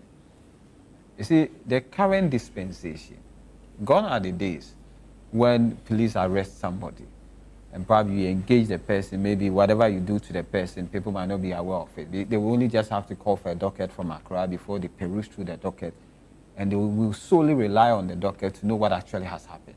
But today, whatever that is happening, because of the advent of social media, because within a second, people are holding their phone, they take videos, they take pictures, and now information travel far. Yeah. Like my late dad once told me, he said, listen, when I was a police officer in Wa, even when my mother died, it took almost about 2 weeks, right, for a letter to get to me that my dad has passed on. But today, even in the course of the act, the information is being transmitted. True. So the police must know that gone are the days that the source of information is solely based on what their representative or somebody is reporting to them from their police office in that particular jurisdiction. This time around, the individuals themselves, the people themselves have a way of transmitting an information. That is why people continue to talk about the fact that the police must move from a certain mindset, becoming more confrontational, than finding a way to deal with certain issues. Because, see, I mean, this is a guy we are told that per the video that I watched, take it or leave it, regardless of whatever business activity he was engaged in. He's very influential among his peers, very influential within the town. So even in dealing with such a person, there are ways to handle the issues. True. So that it doesn't escalate to the level that we are witnessing. Right? It's very, very important. Because once you are handling issues of such person, he may not be one of those people you think that they have economic might or a certain social class within the society. But they have a certain level of influence among the people. And once they have a certain level of influence among the people, you must be mindful the way you handle issues surrounding them. Yeah. Do you understand? Because you see, I mean, killing somebody's husband, somebody's son, somebody's uncle is completely unacceptable. But like I said, I've read a statement that the police are bent and committed to unravel the rationale or the reason or what actually culminated to the eventual demise of the guy in question. But you see, I like the fact, the pattern at which, I mean, Doug was, highlighting, all the events of insecurity in the country. I appreciate that. And like I told him, we have accepted it in good faith. Like I always say, the difference between this regime and what the else was is the posture. Yeah. Because you see, I will be so shocked and I'll be so scandalized to find any member of the NDC being a communicator points or what have you not, right? Make less of what has happened in Kokrantumi. Like we witnessed when people were killed in Techiman South. And President Anado in his State of the Nation, few people. You understand? And that for me was the heart of insensitivity. And if I have NDC community, any member of the NDC, try to downplay this insecurity that Doc have highlighted, I would be so upset. And it's incumbent on us as government, the national security outfit, the Minister for Interior, like you alluded to, even the security architecture of this country, to be more proactive in dealing with the issues. I mean, and that is what I want to see, that yes, the situation have arisen. We must deal with it heads on. I am not interested in apportioning blame here and there, because any scuffle or any violence that takes life, right, it's something that is worth worrying about. Because like I said, I mean, some of the things that happen for an individual to lose their lives. Yeah. I mean, these individuals obviously could become the biggest inventors or more or less the biggest, solution to some of the problems that we are being confronted.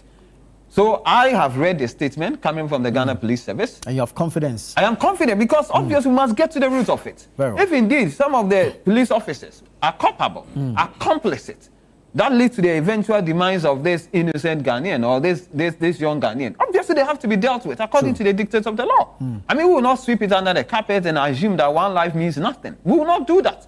And I believe that the presidency and the government will ensure that the right thing is done. And I believe that the IGP must ensure that indeed whatever that have triggered that, the culprits, or if indeed the person was beaten to pulp, was beaten to the extent that out of the beating, that resulted, right, to the eventual demise of the person, the individuals or the police officer must be dealt with.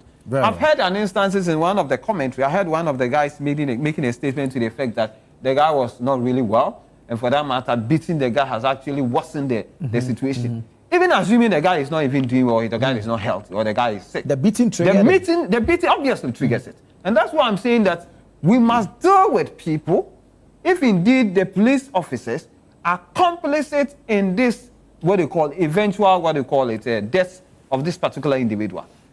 And I will say this, any issues about insecurity anywhere in the country, it's of paramount concern to this government. And I believe the Interior Minister must take it up to ensure that we must become more proactive to avert some of the issues that we are currently witnessing than to allow it to happen and become more reactionary. Because I believe that in the security architecture, being more proactive deals with the issues rather than it's happening. Because once it happens, you cannot quantify the loss as a result of that violence and what have you. But I want to tell Doc one thing. You see, Dog is all ears. No, you see, sometimes when I listen to Doc, I ask myself, was it the same Doc that I remember being on several platforms with him? Doc posture at that time, the way Doc was speaking, I mean, how Doc was more or less like defending the indefensible, how Doc sometimes tried to create an impression that, oh, this thing is nothing and what have you. And like I said, the president himself, statement President Nana Dankwa Akufo-Addo made, when there are pockets of violence, when even lives were lost, right? It's not something we want to even make reference. Look at what happened at Blikmanov. You know. Hold on, Doc. Relax. You have handled the issue well. Don't spoil it with this politicization. No, I'm not politicizing. Let me finish. What I'm just trying to tell Ghanaians watching me this morning, that certainly things are not as better as we want it to be. But they must also appreciate our posture in dealing with the issues. Very well. It's one of the reasons why Doc will tell you that, listen, the way I've dealt with the issue, he doesn't want me to politicize. I mean, look at what happened in Blikmanov. What happened to the corporates? Were they not subject to the legal processes? Can the same thing be said about our colleagues? Yes, no, of course. But you see, even our own colleagues. Thank you. So at the end of the day, I mean, President Mahama will not countenance impunity, will not tolerate an act of indiscipline, whether coming from his own appointees. He will not tolerate any excesses coming from the security services. Any member of the security service thank you. Must be dealt we'll have to leave it here briefly in a few seconds. You see, the reason why I get threatened about the state of insecurity is that we have friends who gather intelligence across the country and even the world. People keep sending me messages. Doc, what's happening in your country? What's happening in your country? What's happening in your country? And so it's important that as a matter of urgency, the government of the day addresses such issues. But let me bring greetings to the Kokorintumi chief, Ken, who is a member of the Council of State. Okay. And also bring greetings to the Tafo Hene, who is Dasebre Duse Piasan and Nadepa, Gilbert and Frank, who are watching us this morning. Very well. Final message. Please removing the CG, the CJ and SG is from the Constitution. we are connected this morning. Please, removing the CJ and SJ is from the Constitution. We are not against the removal, but let's refer to the issue of AG and Frank Ejay Chum. This one says, good morning. Good delivery by my boss, Mr. Dela, just giving us the facts. Your name is Samuel Heyman. All right, thank you so much, gentlemen. Delali Sawakbo is a member of the NDC's National Communications team. Dr. Palgrave Boakye Dankwa is a member of the New Patriotic Party, NPP. I am Nana Tufo Boate. Many thanks for your time. Don't go away. The show continues after this.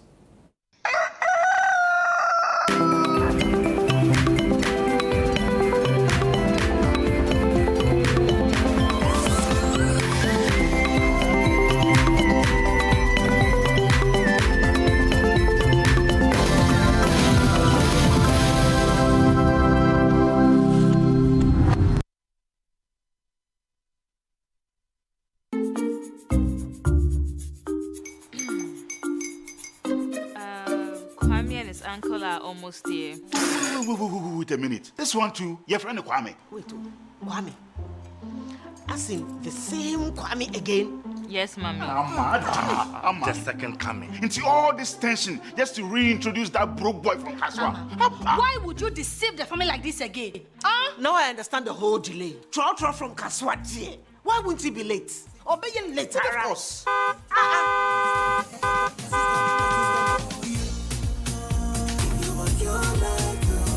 Star 712 hash, star 712 hash.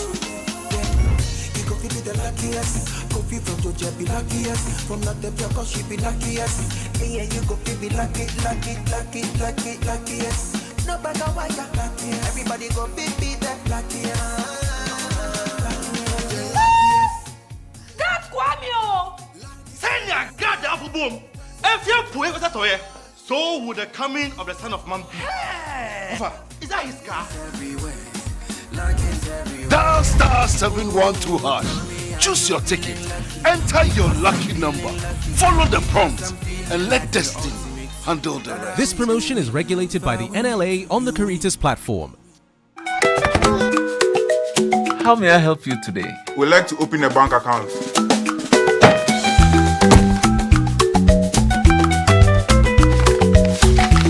Sign here, sign here, sign here, and here.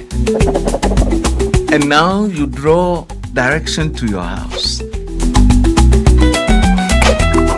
I need your thumbprint. And I'll need your birth certificate too. No, I need the original. A lot has changed since you bank like this. So have we. We've made it easier than ever to open an account online and bank on the go through our mobile app, online banking, and more. EcoBank, a better way to bank your way. Sign here, and here. EcoBank, the Pan-African Bank. Hey, the stage is set. Ghana, are you ready? From the 23rd to 28th September, the National Theatre comes alive again with the Ghana Theatre Festival 2025 under the theme showcasing the rich diversity of Ghanaian culture through the performing art. Kicking off in grand style on Tuesday, September 23rd is an opening ceremony. The week-long festival will feature performances from the resident companies of the National Theatre, School of Performing Art, University of Ghana, and various senior high schools. Be part of a symposium to discuss the impact of taxation on the fortunes of the arts industry. Let us enjoy the captivating Genial People by Efo Kojo Maugbe. And oh yes, the hilarious Run for Your Wife by Image Bureau and April Communications on Saturday and Sunday respectively. There will be loads of networking opportunities, 6 days of drama, dance, music, masterclasses, and many more. Dial star 714 star 39 hash to purchase tickets for selected performances or visit www.nationaltheatre.gov.gh. You can also call 050-147-6357 or 0244-830-963 for further inquiries. Ghana Theatre Festival, a celebration of heritage. This is a people's game. They will be bubbling about this one for weeks and months to come. Let's go! Lights, camera, action. Put your mind to it, let the lights It's on SuperSport all season long. Pay your subscription today. Dial star 759 hash. Available on DSTV and GoTV.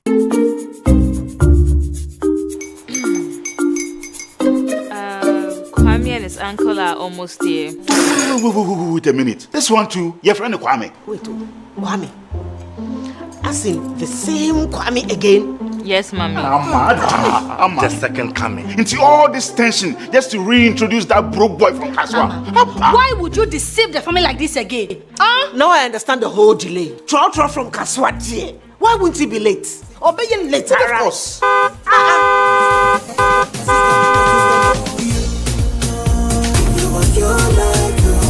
Star 712 hash, star 712 hash. Yeah, you go be the luckiest. Coffee from Georgia be luckiest. From Natepia, cause she be luckiest. Yeah, you go be luckiest. No matter why you're lucky, everybody go be the luckiest. That's Kwame! Send your God the apple boom. If you put it toye, so so would the coming of the Son of Man be. Alpha, is that his car? Dial star 712 hash. Choose your ticket. Enter your lucky number. Follow the prompts and let destiny handle the rest. This promotion is regulated by the NLA on the Caritas platform.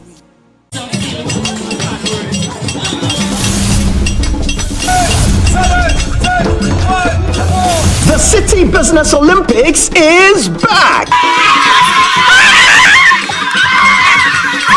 It's all about team building, networking, and staying healthy.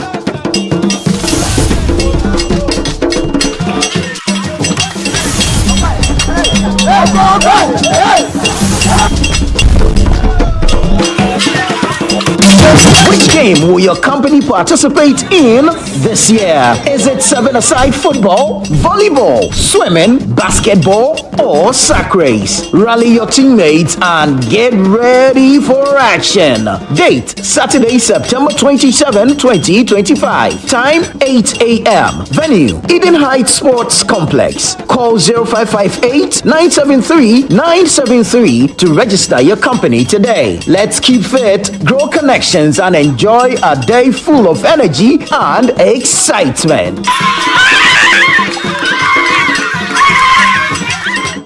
The City Business Olympics 2025 is powered by City FM and Channel One TV in partnership with Side Hustle, and it's proudly sponsored by UMB Bank and supported by Bethel Logistics and Dampon Healthcare.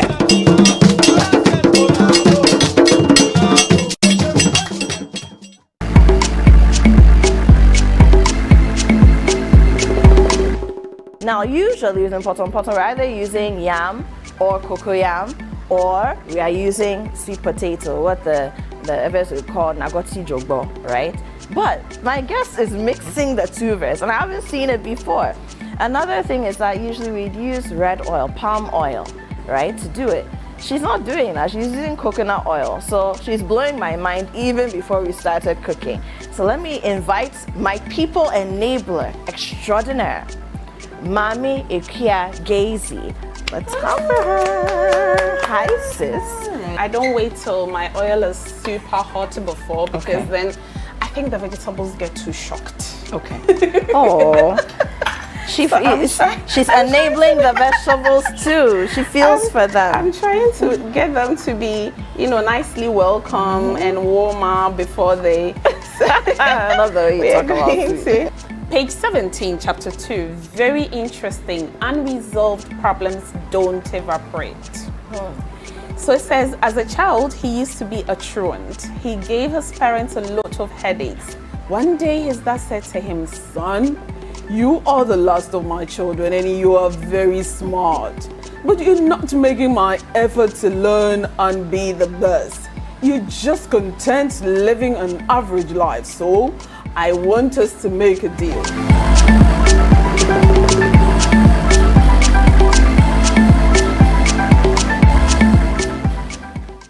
What's Cooking is brought to you by Tasty Tom and Lily Rice.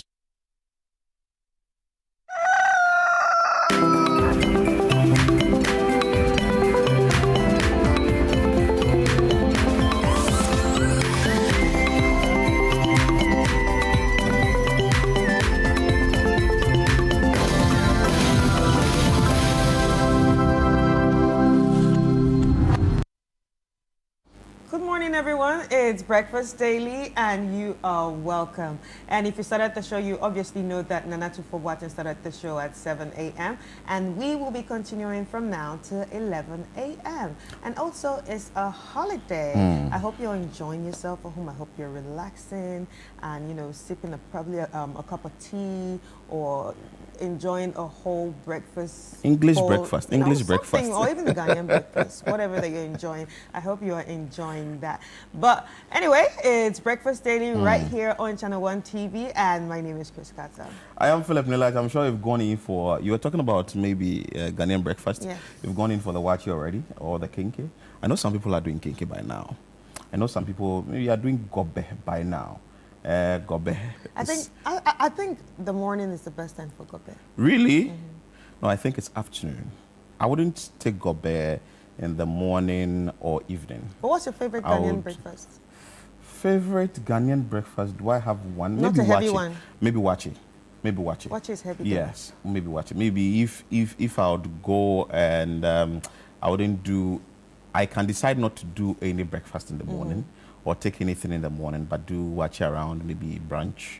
And I think wache is more of a brunch. Around 10, 11. But if I'm really, really, really starving and I think I need something, a bottle of water.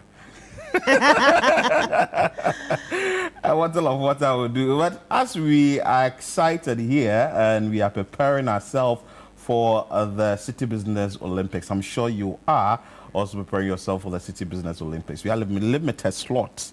Limited is actually limited, so please make sure that they are calling 0558-973-973 now so that you can get the slot. Today we'll be having conversations with some of the sponsors.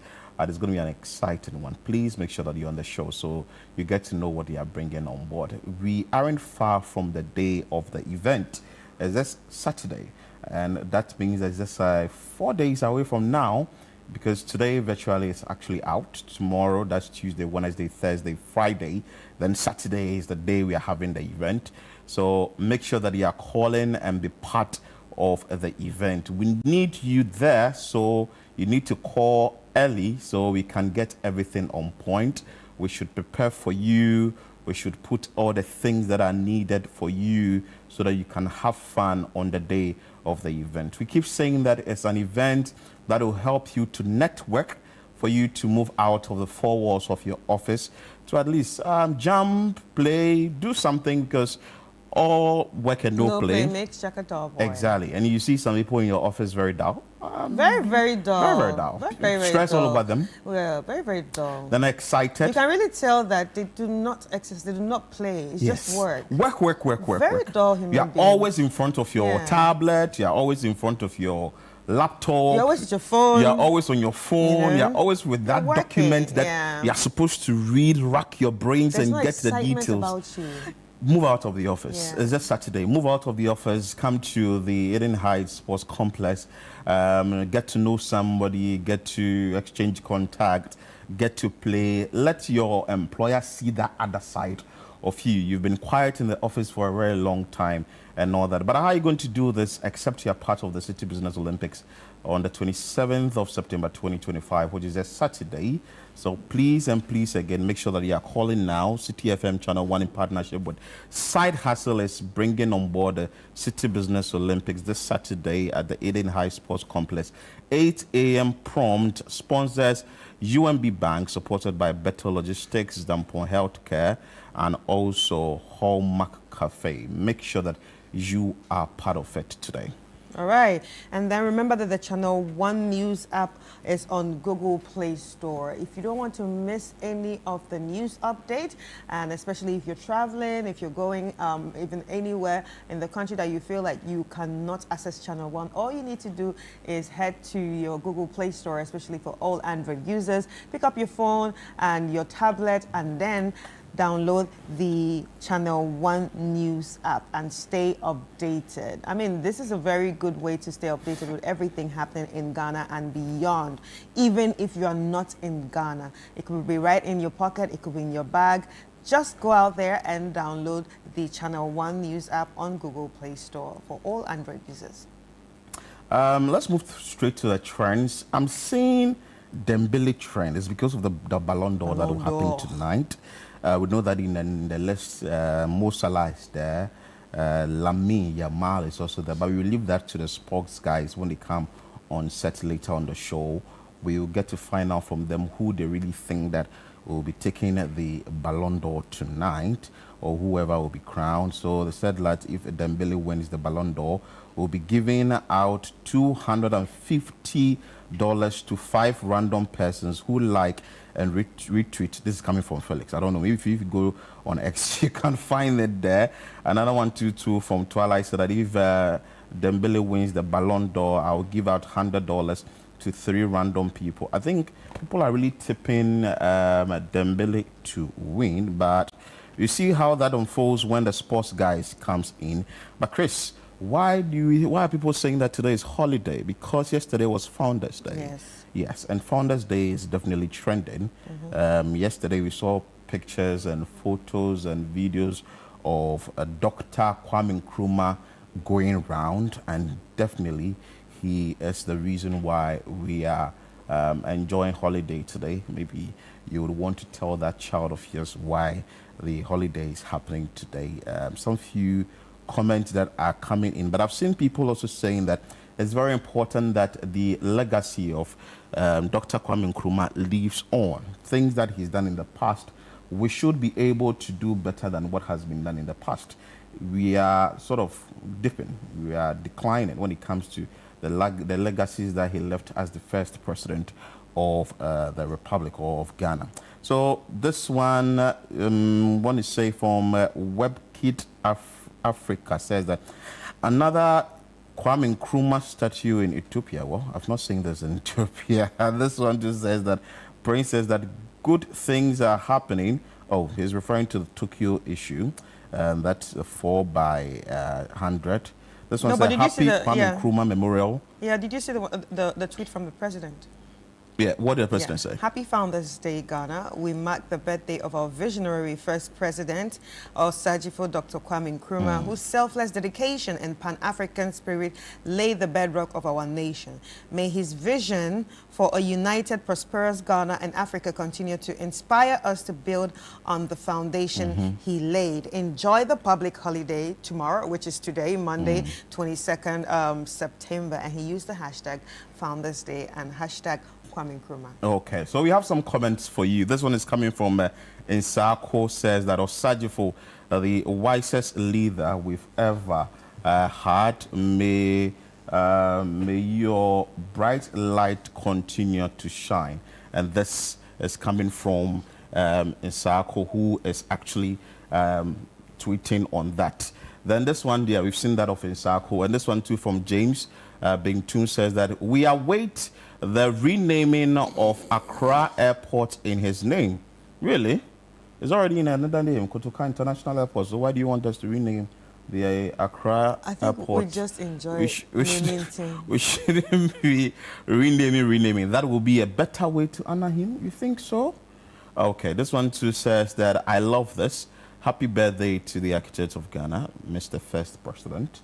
When you go to the Kwame Nkrumah Memorial Park and you see the things that Osajifo really did in this country, you know why he's called the finest or why people appreciate what he has done. Right. I visited the place once, and you see a tall list of the things that Kwame Nkrumah has done. That is why Professor Kwabena Frimpong Boateng says that there hasn't been any visionary leader like Kwame Nkrumah. And I think I side with him. Because a lot of things have been done.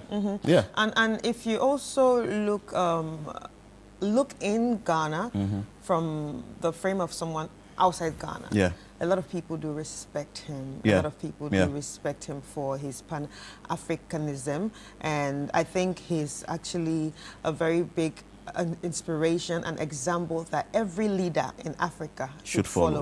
Especially if we want one Africa. If we say we really respect the law of one Africa or the vision of one Africa, then I think we should be going in his direction and not what we see these days. Yeah.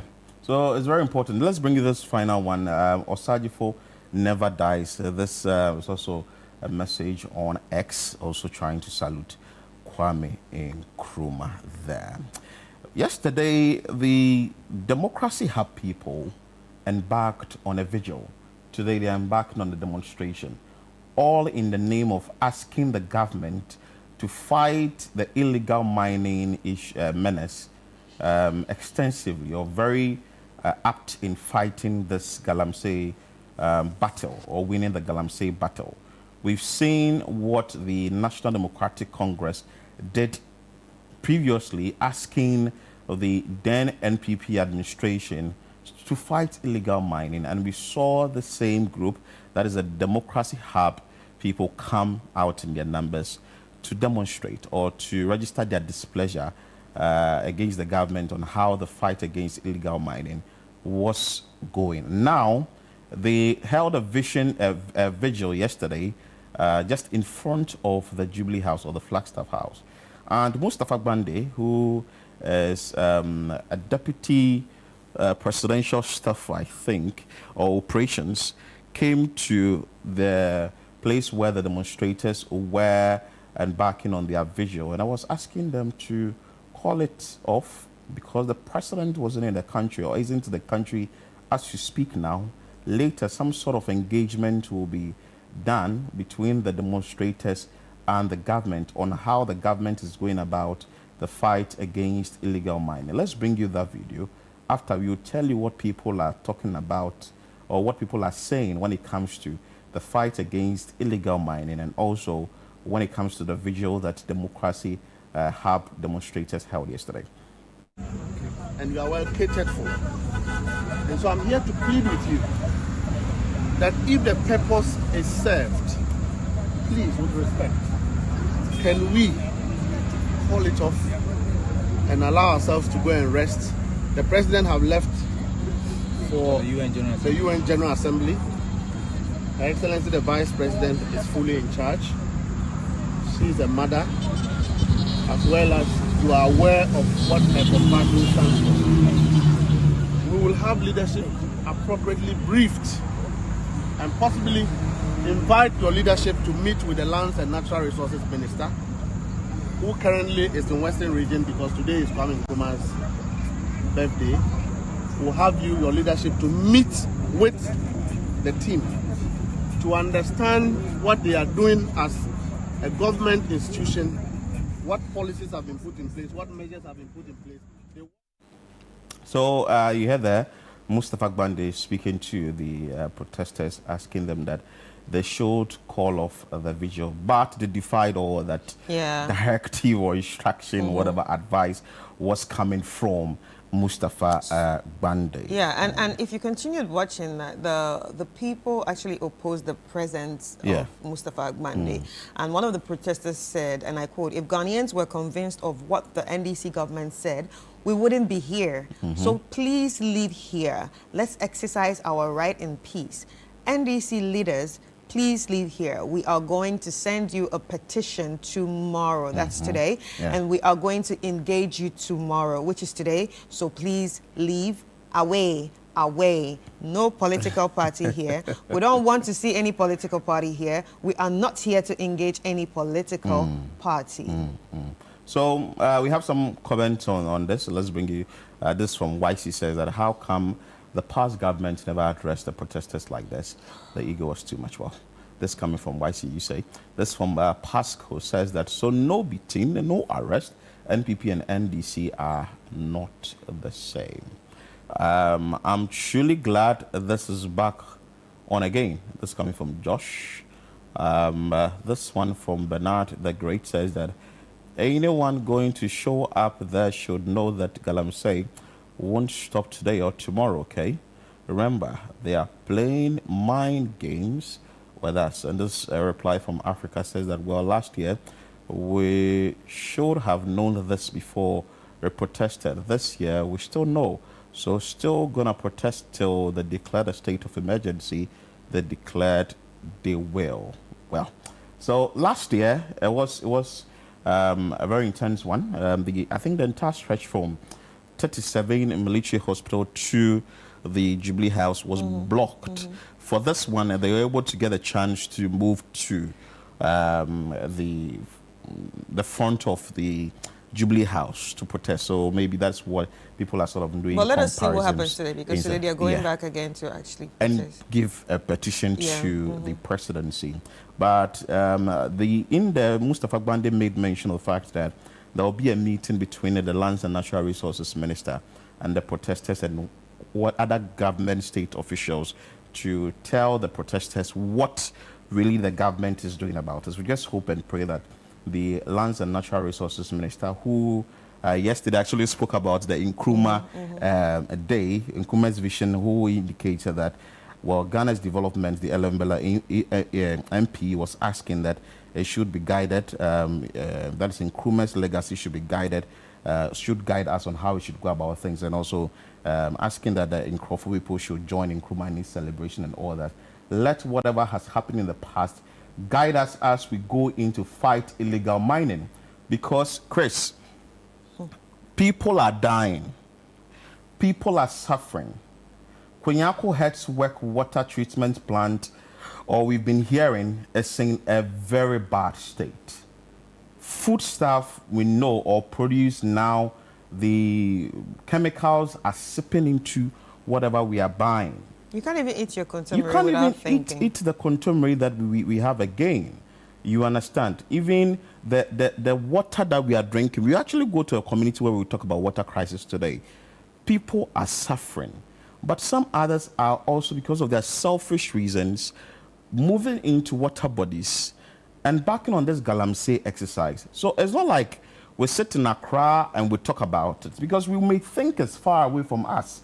But eventually, it will move down here, and we will be the people bearing the brunt of this problem.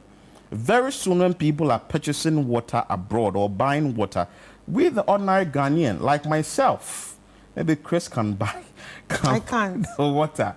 Like myself, I can't buy the water. You know why I can't buy the water? Like, it's so expensive, because in as much as you think you can afford the water to buy the water, when it all goes south, it's going to be more expensive. Exactly. Pure water is expensive in some areas already. Exactly. Do you Because understand? even in the Kwenyako area, even these days, Philip, think about it very well. The taste of some pure water. it's changed. It's not actually not pure water again. Yeah, you are drinking the water. I you know these are like well-known brands. You're drinking the water, you're like, blood of Jesus, blood, because you don't know what you're drinking. Exactly. Exactly. And the Ghana Water Limited is also crying. They need money to get their treatment plants working, to be able to treat the water well before we get it in our home. So please, well, we'll be monitoring how the whole thing will be going today, how the demonstrators will be going about their exercise today, how the petition will be presented, and the feedback from the presidency. Let's move away from this story. A brief one we would have done earlier before now was the Chelsea Man U, but with that one, we'll leave it for the sports guys to come in. We know that it was 2-1, but later on the show we'll talk about it. I think we should bring you the video of the day that we can continue with the show.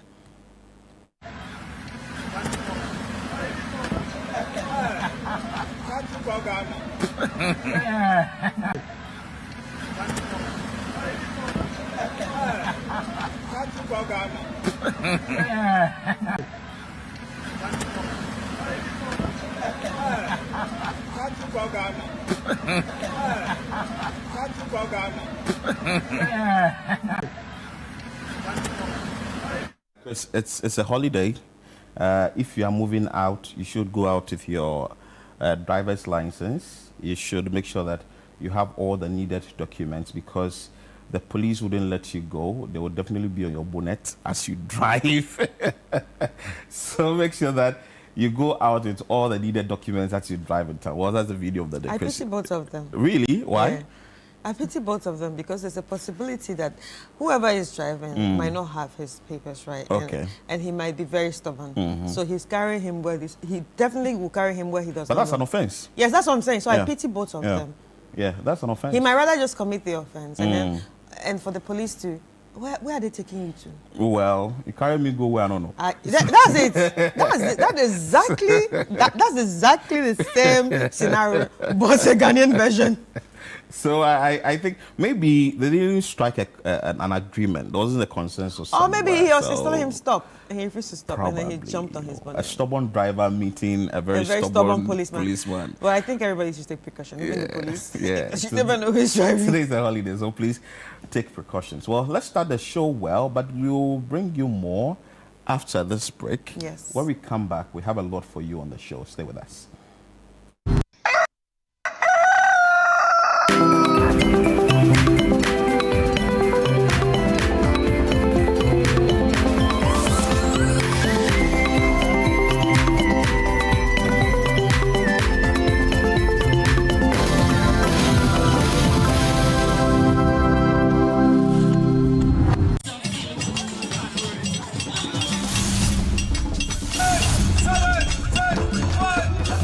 The City Business Olympics is back!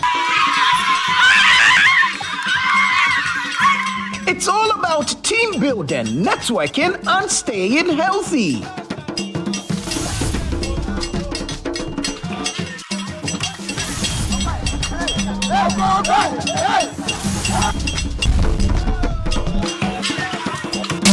Which game will your company participate in this year? Is it 7-a-side football, volleyball, swimming, basketball, or sack race? Rally your teammates and get ready for action. Date, Saturday, September 27, 2025. Time, 8 a.m. Venue, Eden Heights Sports Complex. Call 0558-973-973 to register your company today. Let's keep fit, grow connections, and enjoy a day full of energy and excitement.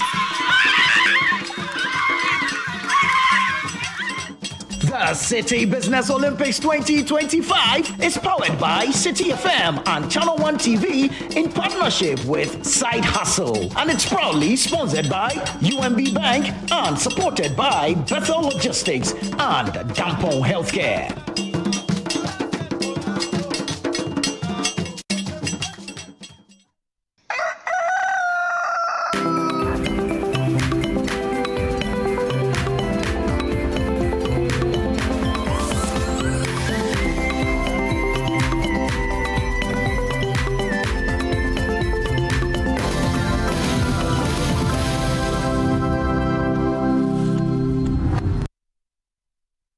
We are grateful you stay with us here on Breakfast Daily on Channel One TV. We've been talking about the City Business Olympics for a very long time. And it's happening just this Saturday. We keep saying that if you are not ready yet, please get prepared. Get to call the phone line 0558-973-973 so you'll be part of this important event. Frema has been on this show. Apioka has been on this show. Kweku David on this show, Magdalena has been also on this show. We've also had Akor Kumsin telling us what will happen on this show or at the City Business Olympics this year. A different twist to the entire thing, the wellness and also the aerobic session and all that. But the entity that will help us do these things is Dampon Healthcare. And they are in studio to let us understand what they are bringing on board this time around, since they are part of the sponsors for this event. In studio is Esther Mabli-Tete, Public Relations Officer, Dampon Healthcare. We have Dr. Seth Amegan Sechwafia, who is the Medical Director, Dampon Healthcare. And we have Daniel Ansa Aqua, who is the Business Development Officer, Dampon Healthcare. They are actually supporters. If they do not support us, we can't do this thing. You are welcome, gentlemen and lady. Thank you very much. How are you doing?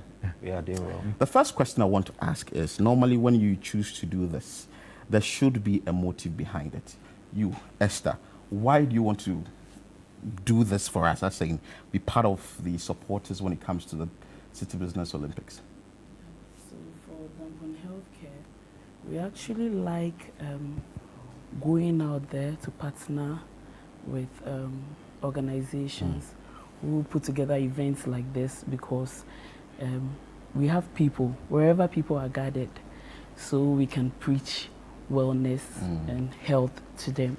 This partnership is the perfect platform where we can get to interact with the people and talk to them about their health. That's why you are doing that. Yeah. Another bit is, the companies that are going to come in, we do work with corporate organizations, so we give us the opportunity to meet them, interact with them, do business with them, and many others. Wow, beautiful. Yeah. But Doc, normally these things come as a result of things that you have seen in the consortium room or issues you've seen with workers. Help us understand, what are some of the things you think that workers are battling when it comes to their health?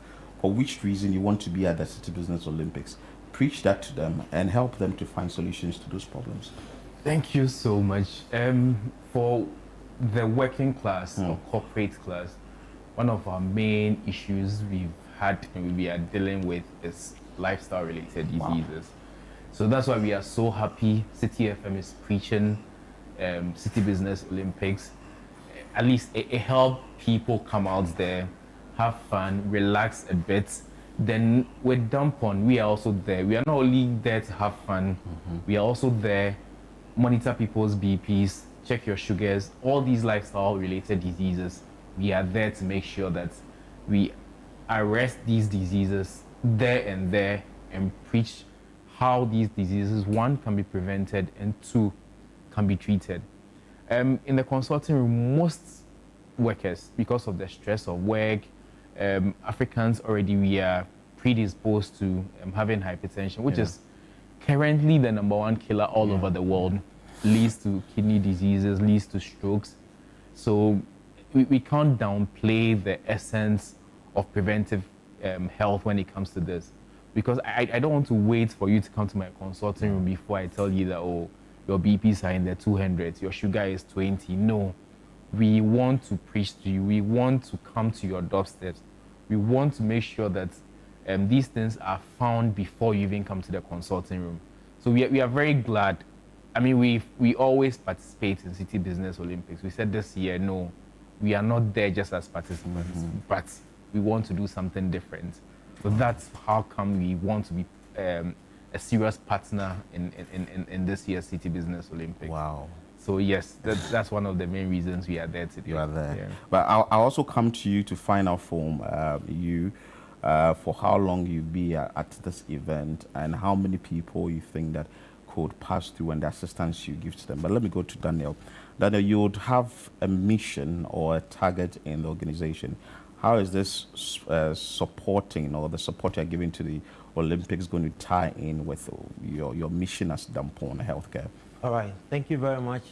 For we as Dampon Healthcare, our focus is to make our clients and our individuals and the community we serve healthy and happy. So as much as possible in terms of providing medical services to them, we make sure that we get close to them. For Dampon Healthcare, when it comes to our corporate clients, we offer what we call pre-employment medical services to them. We also offer annual medical screening to them. We also offer wellness coaching, wellness health to them. And we also have some of our services which I have to explain to the general public. For Dampon, we have Dampon on Wheels, where our people can book, and then we provide those services to them at the comfort of their homes and their offices at their own conveniences. Wow. And then we also you go to their offices? Exactly. We do that, yes. We have other clients that we've been working with for several months and several years, and then other institutions that we do that for them. Currently, and for some time now, we also have the Dampon Executive Services, whereby people can come and then book before they even come to our health facilities at the Spintex Road, and then we make sure that they receive one-on-one services and one-on-one care at their convenience. So these are some of the things that we believe that partnering with City FM and Channel 1 TV will expose and make sure that the public and the general public know what Dampon Healthcare is about. Wow, that's interesting. But Esther, let me find out for you. How long has Dampon Healthcare been in existence? We've been around. Okay, so we actually started as a pharmacy. Okay. I don't know if you know about the Dampon story. Yes. But we've been around for more than 30 years. 30 years? Yeah. And when Daniel was talking, you also made mention of the fact that you go to people's homes to take care of them. Tell us about that. So we have a service called Dampon on Wheels, where you reach out to us, you book, then we come to you. So the doctor, nurse, everything they need for your investigations and all that, they talk to you, take your samples and all that, then we come back to the office. You know, our lab, medical lab services and will handle your investigations and everything. After that, the doctor gets to you, tells you, briefs you on, I mean, what he found and all that. Then the pharmacy takes over and your medication is delivered to you right in the comfort of your home.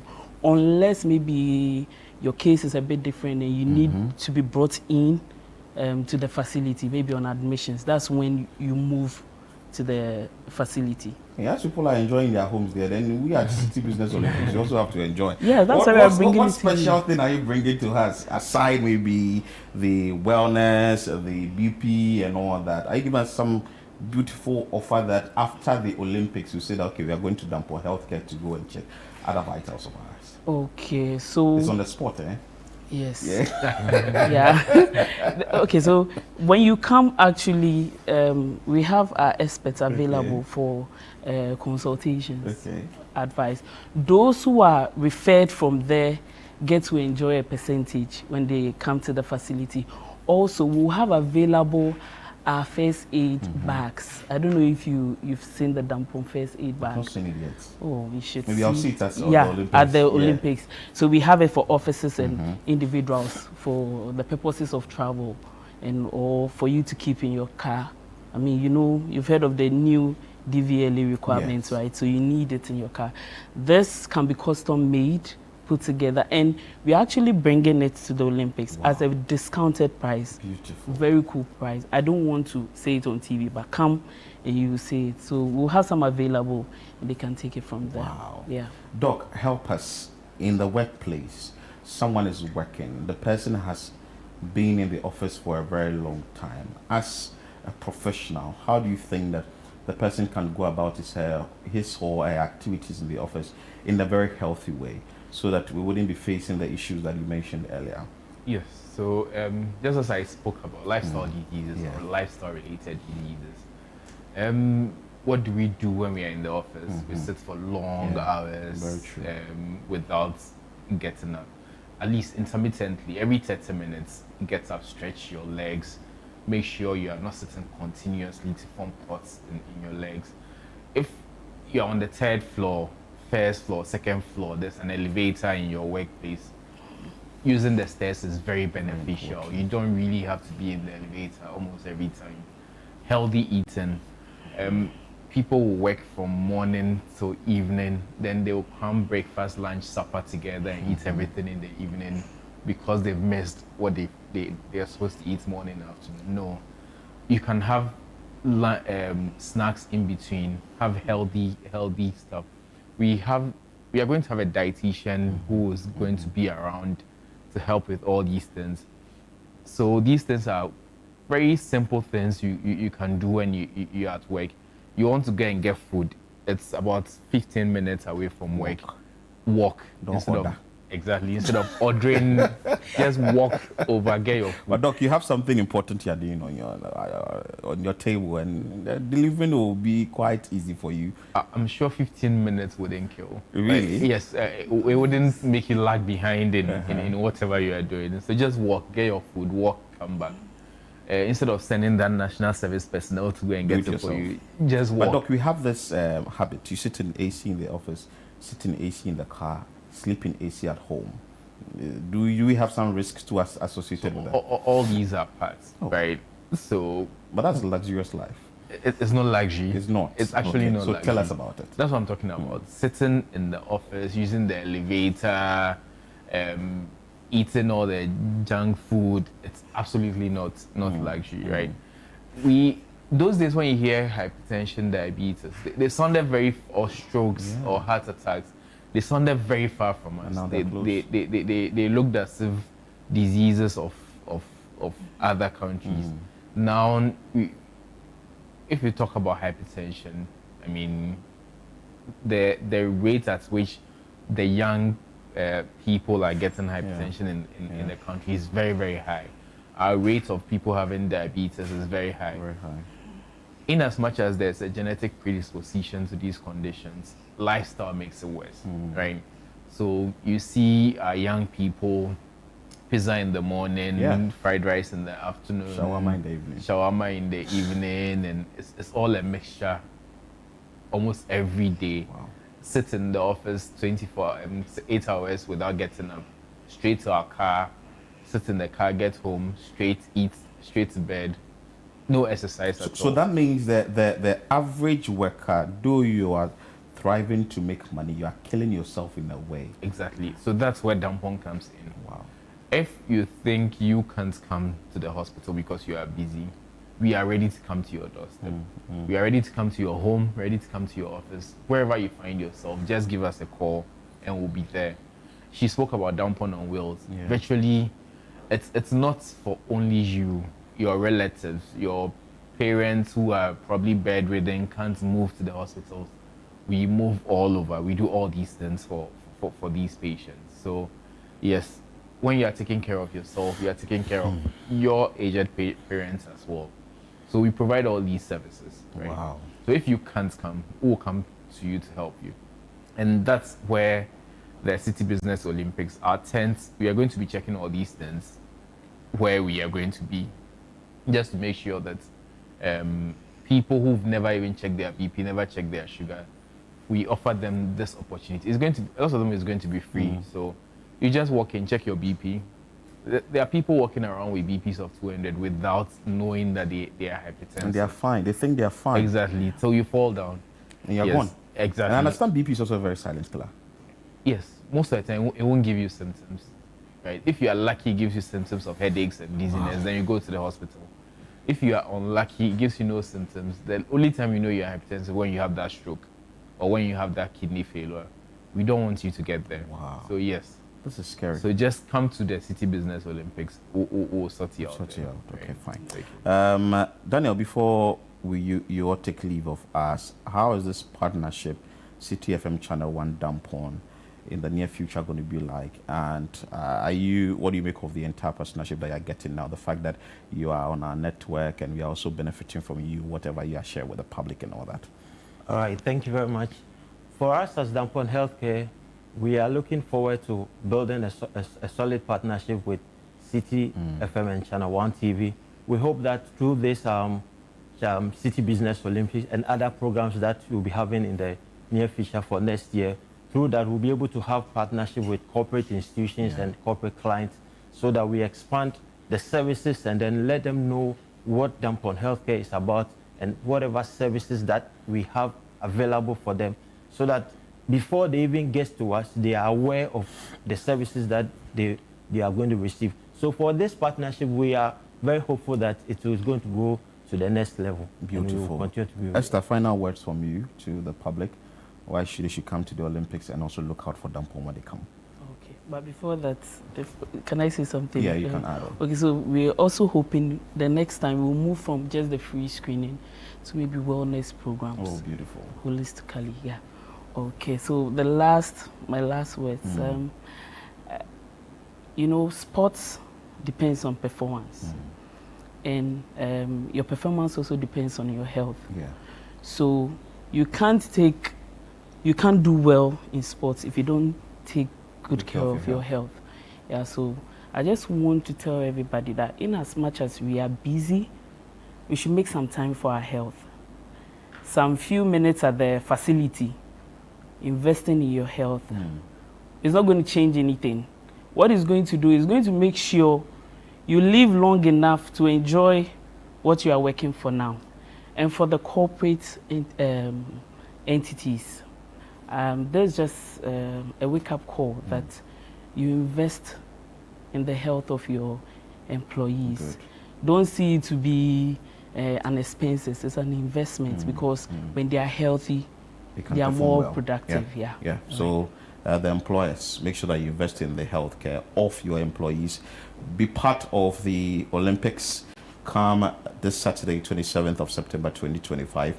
Thank you so much, Esther, Doc Set, and also Daniel for passing through. We'll bring you more on this show. But let's take you to Tamale, where we understand water shortage is happening now as we speak. We have conversations on that right after the report. At present, the Dalong water treatment plant produces just 35,000 cubic meters of water daily, far short of the 90,000 cubic meters required to meet the region's demand. Speaking during the committee's tour of the facility, Ghana Water Company Limited Regional Chief Manager Stephen Amihie-Mensah cited outdated infrastructure and frequent power outages as the plant's greatest challenges. We are even still using a pump that was installed in 1972. The new ones that were installed in 2015 are not as robust as 72 one. So they keep giving up. When they give up, then we have to manufacture parts locally to replace them. That has been the challenge. The other challenge is power outages. We hardly get 24-hour power supply here on the plant. So instead of giving out the best of above 40,000 cubic meters of water a day, we can averagely do 35,000. And the demand currently for Tamale is about 90,000 cubic meters of water. He also pointed to sand winning as a major human activity, disrupting operations, calling for stronger public sensitization, and urging sand winners to relocate upstream to protect the plant's equipment. I've been here for about 3 years. It used to be worse, but thankfully we have a new Dalong chief who is very enlightened and is helping us. We're also collaborating with Water Resources Commission and then Climate Relief Services to combat this issue. So the immediate solution is educating the people to win the sand upstream to our intake. What it means is that they should win the sand, even if they have to win, immediately they should just win upstream, so that the activity will not affect our pumps. So this year, the intensity has reduced, but you still have some few recalcitrant people who are still doing the downstream. That affects our pumps. So we're also collaborating with the Kumbungu District Assembly. Chairman of the Parliamentary Select Committee on Sanitation and Water Resources, John Oti Bless, assured that the committee is determined to support lasting solutions to the water company's challenges in the northern region. Like I said, President Mahama is a very committed leader. He has assured the people of this country that he is very determined to reset this country within the next 4 years. And that is exactly what he's doing. So I believe that if this issue is carried to President Mahama, something is going to be done. And you are aware that currently there's an ongoing arrangement between government and the European Union and other international donors. We are going to hammer more on that to ensure that the money is released. And once that comes into fruition, this problem will be solved. And again, another critical problem is the sand winners. We are going to get the Water Resource Commission to get involved, because that is their responsibility to ensure that they stop the sand winners from destroying. So water shortage in Tamale, well, we've experienced a lot in parts of the country. One breath, the plants aren't working, another one to Galamsey issues, but in this one you're saying that it's a sun winning exercise, and also when it comes to electricity that they need in the area to power their plants. But joining us is Stephen Amiheminsa, who is the Chief Manager for the Ghana Water Limited Northern Region. Hello, sir. Good morning. Good morning. I trust you're doing well. Yes, please. It's a holiday, but we have to work. That's normal. First of all, I want to find out from you if you can let us understand for how long has this issue persisted, and what are the key issues or the major problems you are dealing with in order for you to give water to the various homes in Tamale? Yeah, like I keep saying, and other chief managers that have come before me also keep saying. You see, the truth is that the Tamale water supply system was initially installed in 1972. When it was installed, it produced 30,000 cubic meters of water daily. And that time the population was less than 100,000. So you are saying 13 or 30? 13. 13,000, okay. Yes. And then in 2008, it was expanded and it produced 45,000. That time, population was less than 200,000. You see, so after 2008 up to date, there's been no expansion of the system. So what it means is that now that the population is well above 1.4 million, the 45,000 cannot even suffice, because the demand now outstrips the supply. And then we are saddled with old pumps. The 72 pumps were changed in 2015. But unfortunately, the type of pumps, the 9-house pumps that were used at that time, we didn't envisage stand winning in the future. So those pumps were not as robust as the 72 pumps. So they regularly give way, they vibrate and they break down.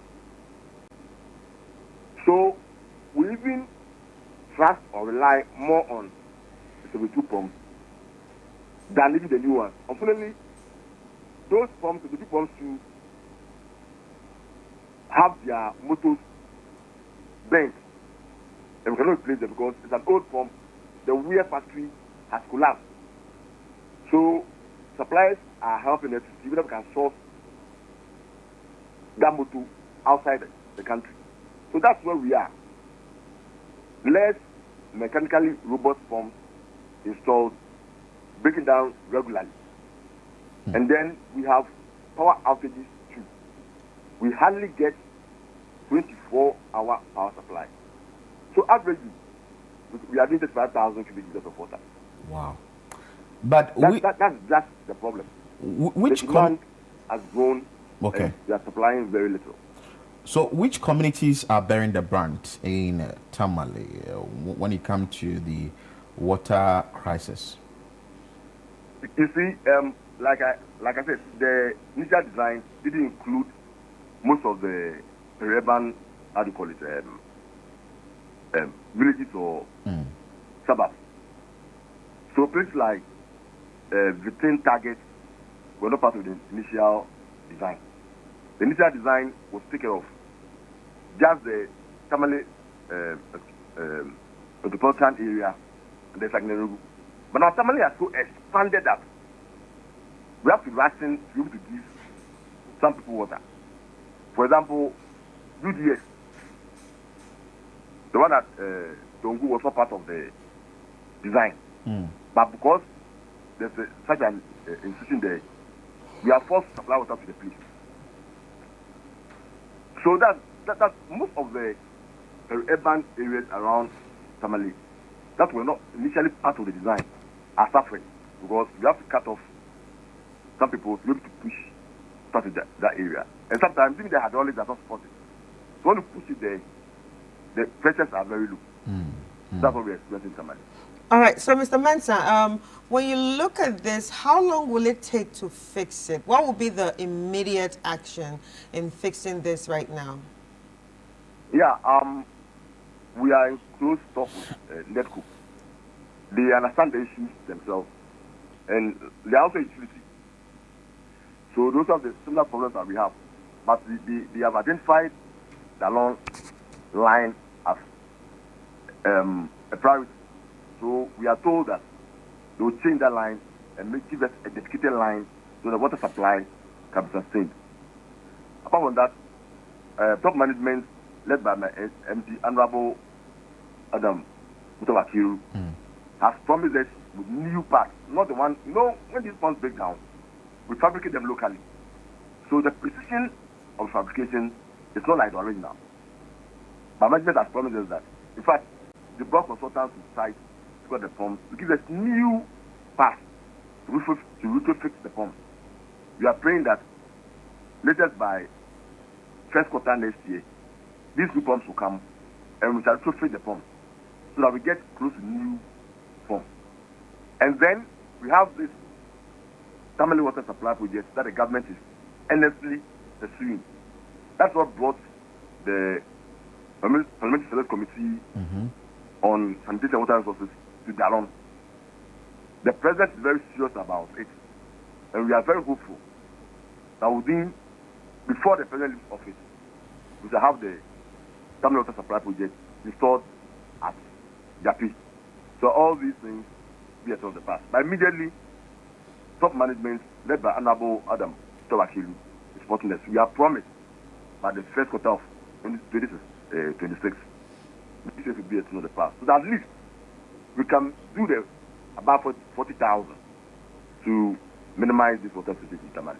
Wow. But with this current challenge, is it that you don't supply water at all, or there are some days you pump the water into the various communities for homes to get water? Is there water rationing or something? We do 24-hour production, but like I'm saying, once the water is not enough, there's a big gap between the demand and our supply. We ration water. We collaborate with the honorable assembly members to ration the water. So people know when they will get water, so they prepare for it. Sometimes if you have issues, the timetable will change, but normally every day we produce, we target an area to supply the water to that place. And we cut off some people.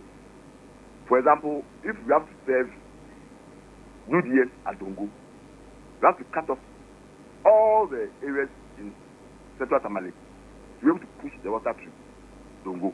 So we do water rationing to be able to give people at least once a month. We are trying to do that. Once a month? Yes, but there are some people who get, like people around Bambero, at Greek traffic light, around Kansley, Naili, they get, sometimes they get even twice in a week, depending on the network arrangement. But generally, people get once a month. Those who are far from the source, they get once a month. And if I may ask, when those that actually get for once in a month, do they have other water sources around them? And if they do, what kind of water sources do they have around them? Is it what we are looking at right now? You see, now, most people are relying on the rain because thankfully it is raining and they harvest rain. That is what I can confirm. But during the dry season, when there are no rainfalls and most of the ponds and dams are dried, then we all rely on Ghana water.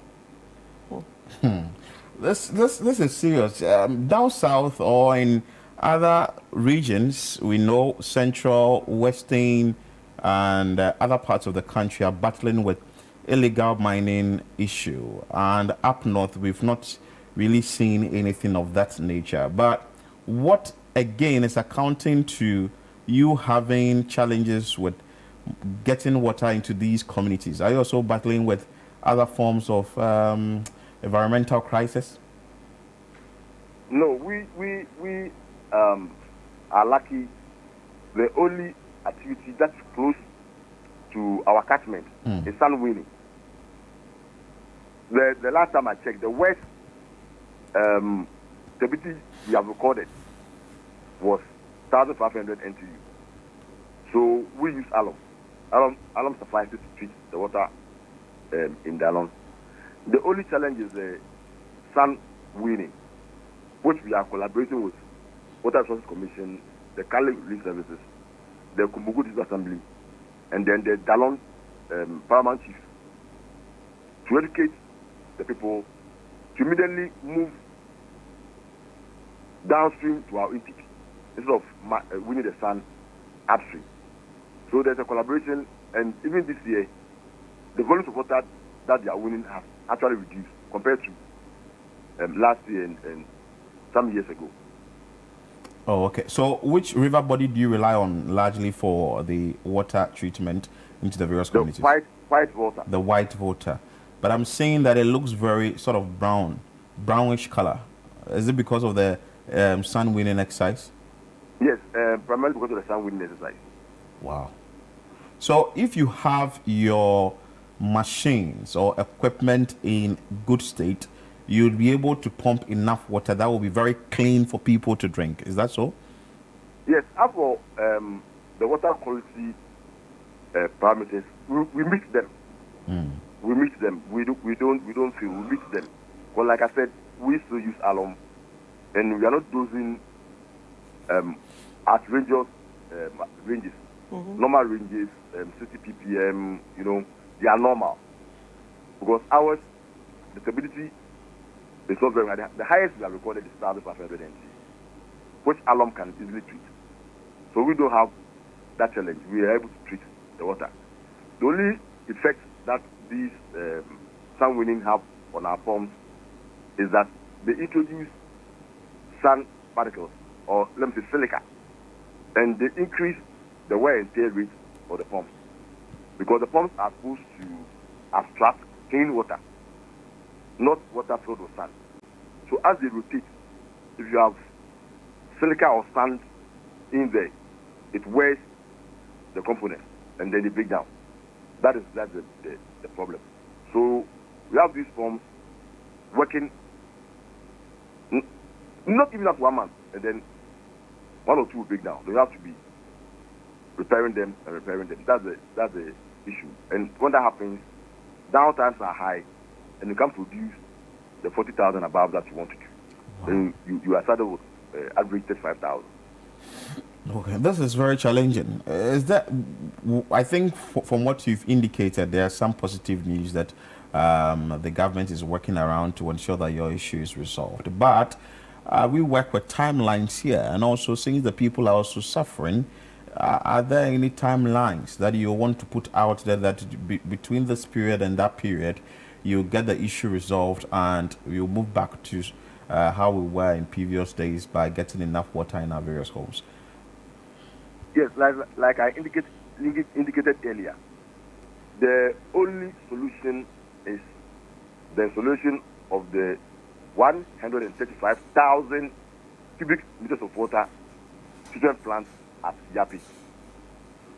And that one, like I said, government is working very hard at it. We are hoping that the next 2 years from now, that will be done. But in the interim, my management, led by my MD, Honorable Mutawakili, is working hard. In fact, they have got consultants to site. They have promised to bring parts, new parts, not the local ones that we fabricate, new parts from the original suppliers to help us maintain the pumps, so that at least we can be doing around 40,000 above instead of the average 35,000 that we do. Then we keep rationing the water and improve the distribution. That is what we can do for now. Okay. Thank you so much, Stephen Amihe Mensah. I will be following up keenly what your outfit will be doing for the people of Tamale. He's the chief manager when it comes to the Ghana Water Limited in the northern region. Chris, I think he said something important. Which has to do with they pushing to get their equipment fixed so that they can work with it. But I don't know why it keeps breaking down after a month or when they use it for a very short period of time. I think he said something about, using the locally manufactured ones. So that's why he said he and his boss are going to do better in trying to get the original ones. And he said, and when he said the original ones, he said it's not locally manufactured. Well. So I think, I like the fact that they even gave a try with the locally manufactured ones. So maybe it would just even help the people that are manufacturing to do better. Yes. So they can get water, because I don't know how people in the north in Tamale are surviving once a month. Once a month.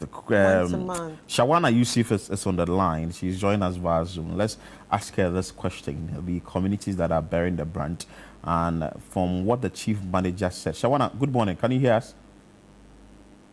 Good morning, Chris. Good morning, Philip. I can hear you guys. Good. Can you hear me? Yeah, I can hear you. So the question I want to ask you, from what the chief manager said, the Ghana Water Limited northern region, Stephen indicated that some communities do get water once a month.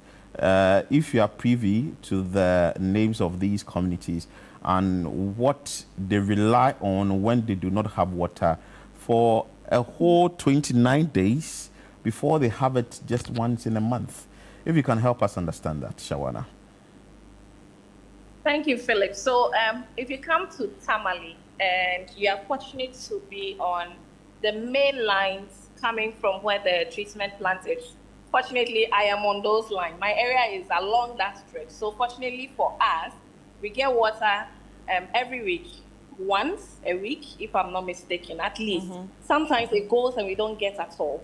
But you see, for the residents who live far ahead, at the opposite direction of where the plant is, they are always in trouble. Talk of the teaching hospital area. So even the Tamale Teaching Hospital sometimes is faced with water issues because of this particular problem.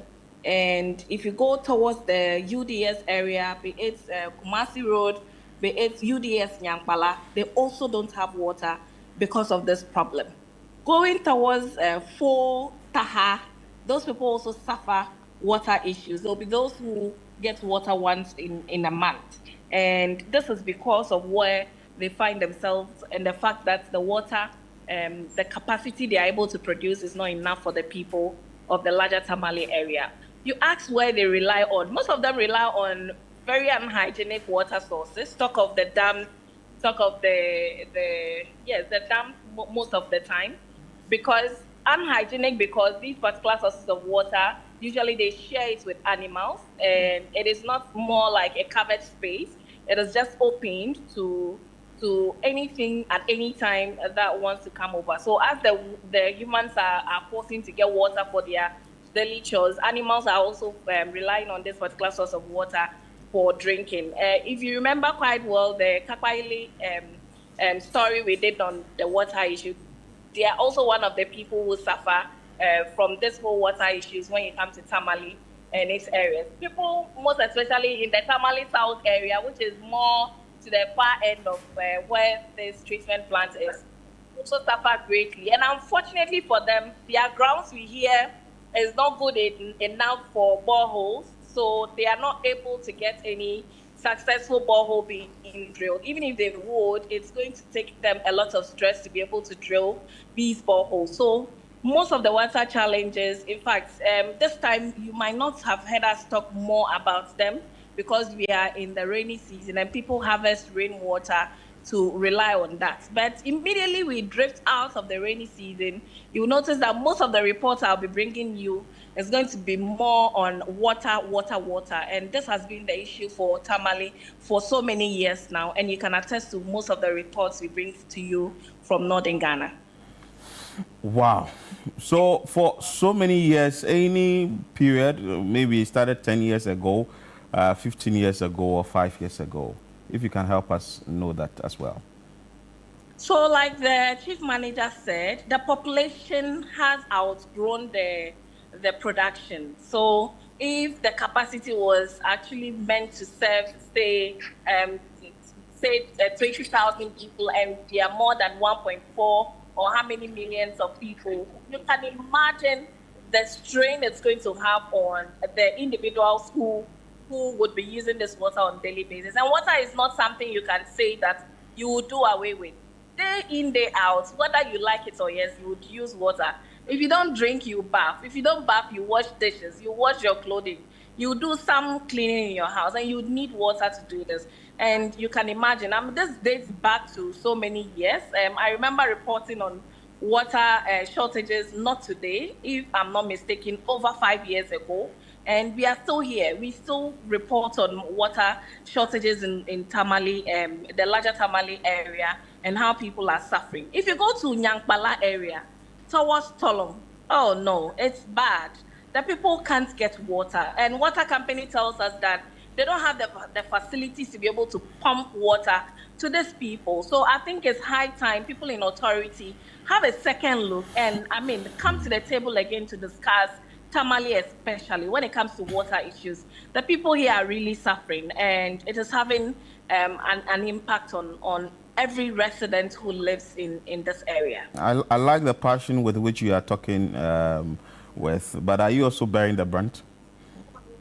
So like I said, fortunately for me, I live along the Kumbungu stretch. If you know Gurugu in Tamale, that road leads you to Kumbungu. And Kumbungu is where the treatment plant is actually located. So before the water company will be able to pump water through to the main town, fortunately for me, it passes through my area. Okay. So like I said, though I don't get water every day, but I've put in place some measures to be able to store water for the week or 2 weeks that I might not get water. But we don't get water frequently. But at least I am far better than those. If you are comparing my area to those who live far ahead, I think I am much better than them. And most of them can go, like you said, 29 days, 1 month without water.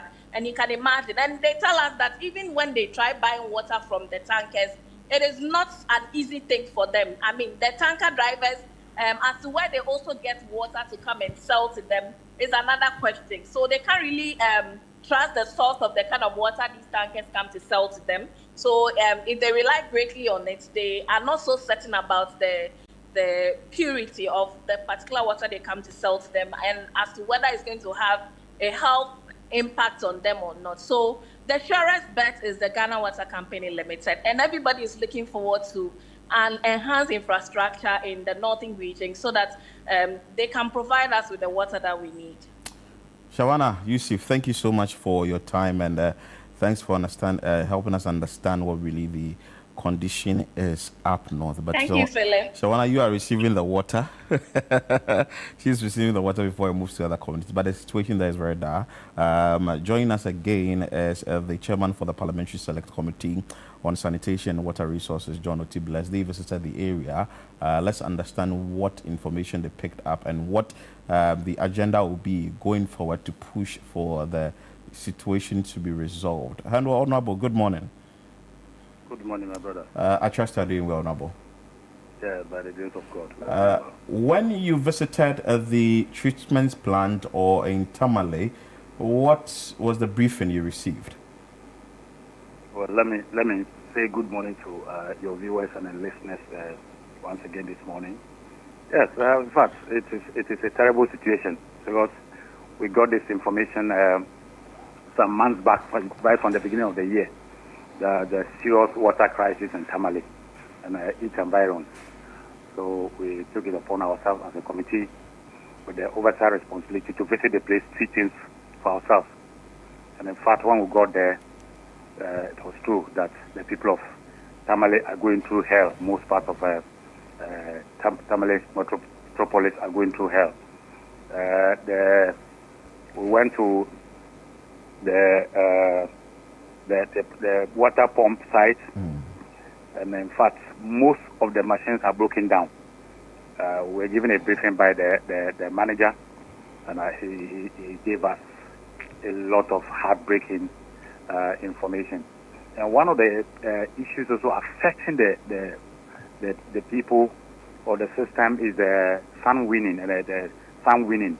You know, the community in which the pump, the water treatment plant also is located. Most of the people are into sun winning, and they win the sun from the river, the main source where they get the water from. And when you get there and you look at the face of the water, it is worse than Galamsey. It is worse than Galamsey. And as a committee, we are planning to meet with the leadership of the Water Resource Commission. You know, that is their responsibility. Yes. So we want to get them to liaise with the local assembly to enforce the bylaws, educate the people, enforce the bylaws, so that they'll be able to stop the people from winning sand in the river. So far, that's what we have been able to. But the chief manager at Tamale, that is the Northern Region, is saying that their equipment, or they have outmoded equipment, and that they would want some sort of assistance immediately that can aid them to get water into various homes. What is the select committee going to do about this? You know that normally these things come in with some sort of resources that are needed. It was a timely job that the select committee would do about this should Parliament resume from recess. Yes, as you know, by Parliament, the 2026 budget will be presented to Parliament in November. So what we are trying to do now is to engage the minister responsible. You know, it is water resources under the Works and Housing Ministry. So we are going to engage the minister and the leadership of Ghana Water Company to find a way they can quickly fix things in the budget, add it to the budget so that there can be some allocation immediately to fix some of the broken down pumps. But again, the good news is that this government is very determined and committed to fixing the problem. Because of that, there's an arrangement to get donor funding for extension of water from Yapi and the Yapi River all the way to Tamale. So the feasibility study is underway. Even the Europeans are on the ground doing feasibility studies, and very soon the project will kickstart. That's the long-term plan. But immediately we want to engage the minister to see how best they can put things in their budget, make allocation in the budget for the broken down pumps to be fixed. Wow. So I think that is what we intend to do. Honorable, let's move away from the northern side and come down to the central region, specifically at Kwenyako Headworks, where the treatment plant has been shut down as a result of illegal mining. Have you visited the place yet? If yes, what did you see when you went there? If no, what have you picked up on the grounds as a chairman of the select committee? Yes, we got this information when we were in Tamale. We got this information, so we have scheduled to visit Kwenyako. And literally our plan is to visit the twin regions, that is Sakurade and Pipus, that is Western and Central, to look at the issues of water and sanitation issues that are affecting the two regions. So we had a plan to visit the two regions, but fortunately or unfortunately, whilst we were in Tamale, we got an information that the Kwenyako water system has been shut down, and there's another one in Cape Coast that has also been shut down. So we've planned that for next week we will touch base. We'll go to Kwenyako and Cape Coast and see things for ourselves and report and find a way out. But it looks like the water crisis is becoming a big problem in most parts of this country. What do you also have to say about the Galamsey issue that we are noticing that is having a great impact on water supply? As the chairman of the select committee, your thoughts on that? My brother, I think it's not necessarily Galamsey. I attribute our 60 to 70% of the problem to bad sanitation issues. Because the last time Ghana Water Company leadership met us, they made a presentation and it was clear. You understand that their main source, where their source of water treatment and pumping system, anytime it rains due to the bad sanitation nature of in the country, anytime it rains heavily, refuse are swept all the way to where the main source of treatment, and it gets the pumps choked. So they spent millions to getting the problem solved anytime it rains heavily. So the key issue here in this country is to find a sustainable way of funding our sanitation issues. It is done everywhere. All these developed countries that we visit on daily basis outside, and we praise ourselves that we travel to London and the US and what have you. I mean, that's what they do. Every country has a sustainable or a dedicated source of funding for sanitation. Because sanitation is becoming a critical issue that we have to look at. This is a major cause of harm to our water pump system. So we want to find a way out, because since Parliament is currently on recess, it's our hope that when Parliament resumes next month, we'll find a way out and be able to convince the Finance Minister and the necessary ministries responsible for water and sanitation. No, sanitation is under local government, and the water is under Western Housing Ministry. So we are going to get these two ministries to come together, find a way out so that we can find an amicable solution, especially getting a dedicated source of funding for sanitation, so that we'll be able to recruit. And one critical issue is that we need to put the structures in place. When there's a funding, we should have structures to manage the fund appropriately, and that is getting Ghana National Sanitation Authority, getting a National Sanitation Authority. And mind you, this will give us a lot of jobs. It will create a lot of jobs for our unemployed young graduates and all other people in the country. But from where you sit, is Galamsey also playing a role? Sorry? But from where you sit, from what you know, from the position you occupy, is Galamsey also playing a role when it comes to the impact on water supply? Yes, it is, especially in the Galamsey growing areas. No, the main rivers where Ghana water pumps serve the people from is widely polluted. But same cannot be said in the entire country. It is just about the key mining areas. But the entire country, the main solution is sanitation, poor sanitation. That is the cause. If you ask anybody, any expert, they will tell you the main cause is poor sanitation. So we need to tackle our sanitation issues, even though we all know that something is being done about illegal mining. And I believe that by next year, by this time, the Amabo and his ministry and the strategies put in place will be able to get the country somewhere. Okay, Honorable, thank you so much for your time. We are grateful that you joined us, though it's a holiday and we know you are relaxing at home. You have John Otibles, who is the chairman, Parliament Committee on Sanitation, Select Committee on Sanitation and Water Resources. Chris. I mean, it's been an interesting conversation we had. I mean, it's also nice hearing from the two gentlemen that we spoke to. And honestly, it's not an easy task ahead. Not at all. For them. Yeah. It's really not an easy task for them because they have so many things that they're dealing with. And apart from, the issue of the infrastructure that they have to probably replace, there's also the issue of the people. Yeah, behavioral change. The people's behavior. So in as much as you might buy new infrastructure or, the equipment. Buy new equipment or buy new everything, the people's behavior still has to be checked. Because you made mention of sanitation. Yes. Well, what we know and is also the sand winning issue. Yeah.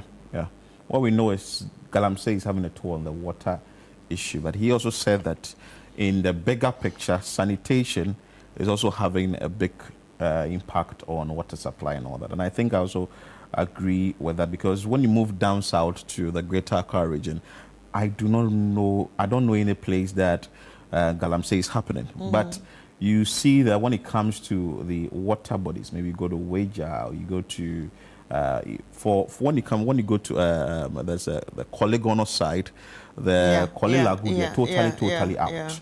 Yeah, that one, the sanitation issue total. And when you go to other places in the Greater Accra region, you see that sanitation is a big problem. You go to Peshi, you see that also sort of encroachment and sanitation is another problem. But when you go to the Galamsey areas, that you see that the water is being polluted by Galamsey. But even with that, it's still sipping into other areas that ideally is far away from the bigger cities or places that Galamsey is not being practiced. But in a nutshell and largely, it has to be dealt with. So whatever the select committee will do about it, whatever government has to do about it, whatever authority has to work on it for people to get potable drinking water, it's very important because people in northern region cannot be suffering, and people in Kwenyako are also suffering. People in Greater Accra, Waja, I understand people are not even getting water. When you go to Sotu, people are actually not getting water. I don't have water. You don't have water. Yes, it's Legon Hills. They don't have water. You go to places in the Greater Accra region, they do not have water because Ghana Water Limited is suffering to pump the water into our various homes. This is a very big issue that must be dealt with by the various authorities because at least basic necessity, air, food, water, we should get it. We should have very clean air to breathe or to go about our day-to-day activities. We should have good food when it comes to the toxins in our foodstuff, our vegetables and all that. Then we should have potable water that you can drink, at least so that you can survive. The basic things we need as human beings should be checked. Chris, it's just a big problem. Let's go for a quick break. When we come back, we have more for you on this show. This is Breakfast Daily on Channel One TV.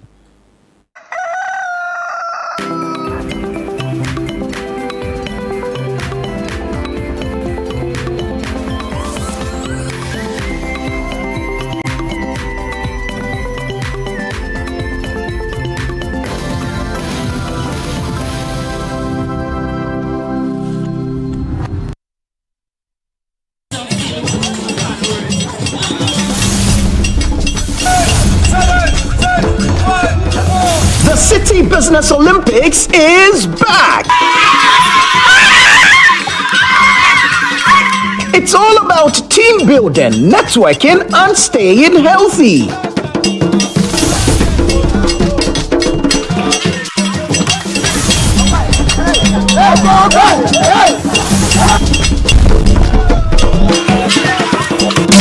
Which game game will your company participate in this year? Is it 7-a-side football, volleyball, swimming, basketball, or sack race? Rally your teammates and get ready for action. Date Saturday, September 27, 2025. Time 8 a.m. Venue Eden Heights Sports Complex. Call 0558-973-973 to register your company today. Let's keep fit, grow connections, and enjoy a day full of energy and excitement.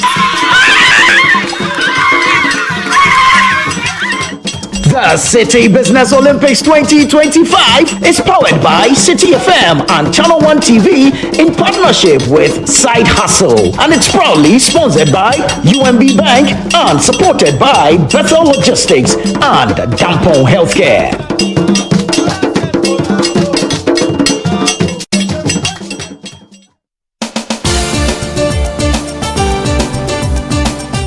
Nation full of questions, where truth often hides behind noise, one show dares to ask what truly matters face to face. With fearless clarity and a quest for accountability, host Umaru Amadou sits down with the movers and shakers of politics, governance, society, and business, confronting the issues that define our national conversation. The party itself has said that whenever you are in opposition, you should choose flag bearers early. So what you are trying to tell me is that you want somebody who is going out to come and select a leader for you.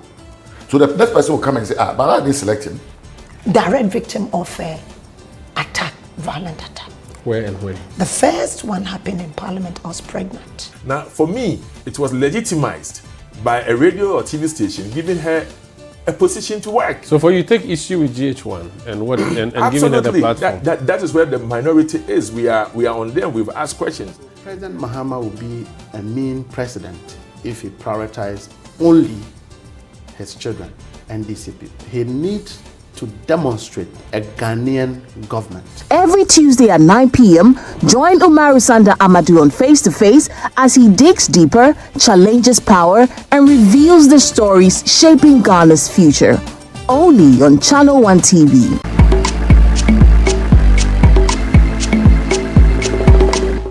Now, usually using potom, we're either using yam or cocoyam, or we are using sweet potato, what the others would call nagoti jogbo, right? But my guest is mixing the two versions, and I haven't seen it before. Another thing is that usually we'd use red oil, palm oil, right, to do it. She's not doing that. She's using coconut oil. So she's blowing my mind even before we started cooking. So let me invite my people enabler extraordinaire, Mami Ikia Gazy. Let's come for her. Hi, sis. I don't wait till my oil is super hot before, because then I think the vegetables get too shocked. Okay. Oh. She's enabling the vegetables too. She feels for them. I'm trying to get them to be, nicely welcome and warmer before they. I love the way you talk about food. Page 17, chapter 2. Very interesting. Unresolved problems don't evaporate. So it says, as a child, he used to be a truant. He gave his parents a lot of headaches. One day his dad said to him, "Son, you are the last of my children and you are very smart. But you're not making my effort to learn and be the best. You're just content living an average life. So I want us to make a deal."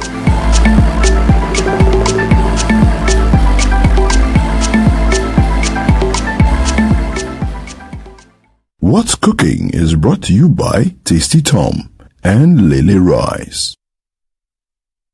In a world filled with challenges, we all need guidance, hope, and a lifeline to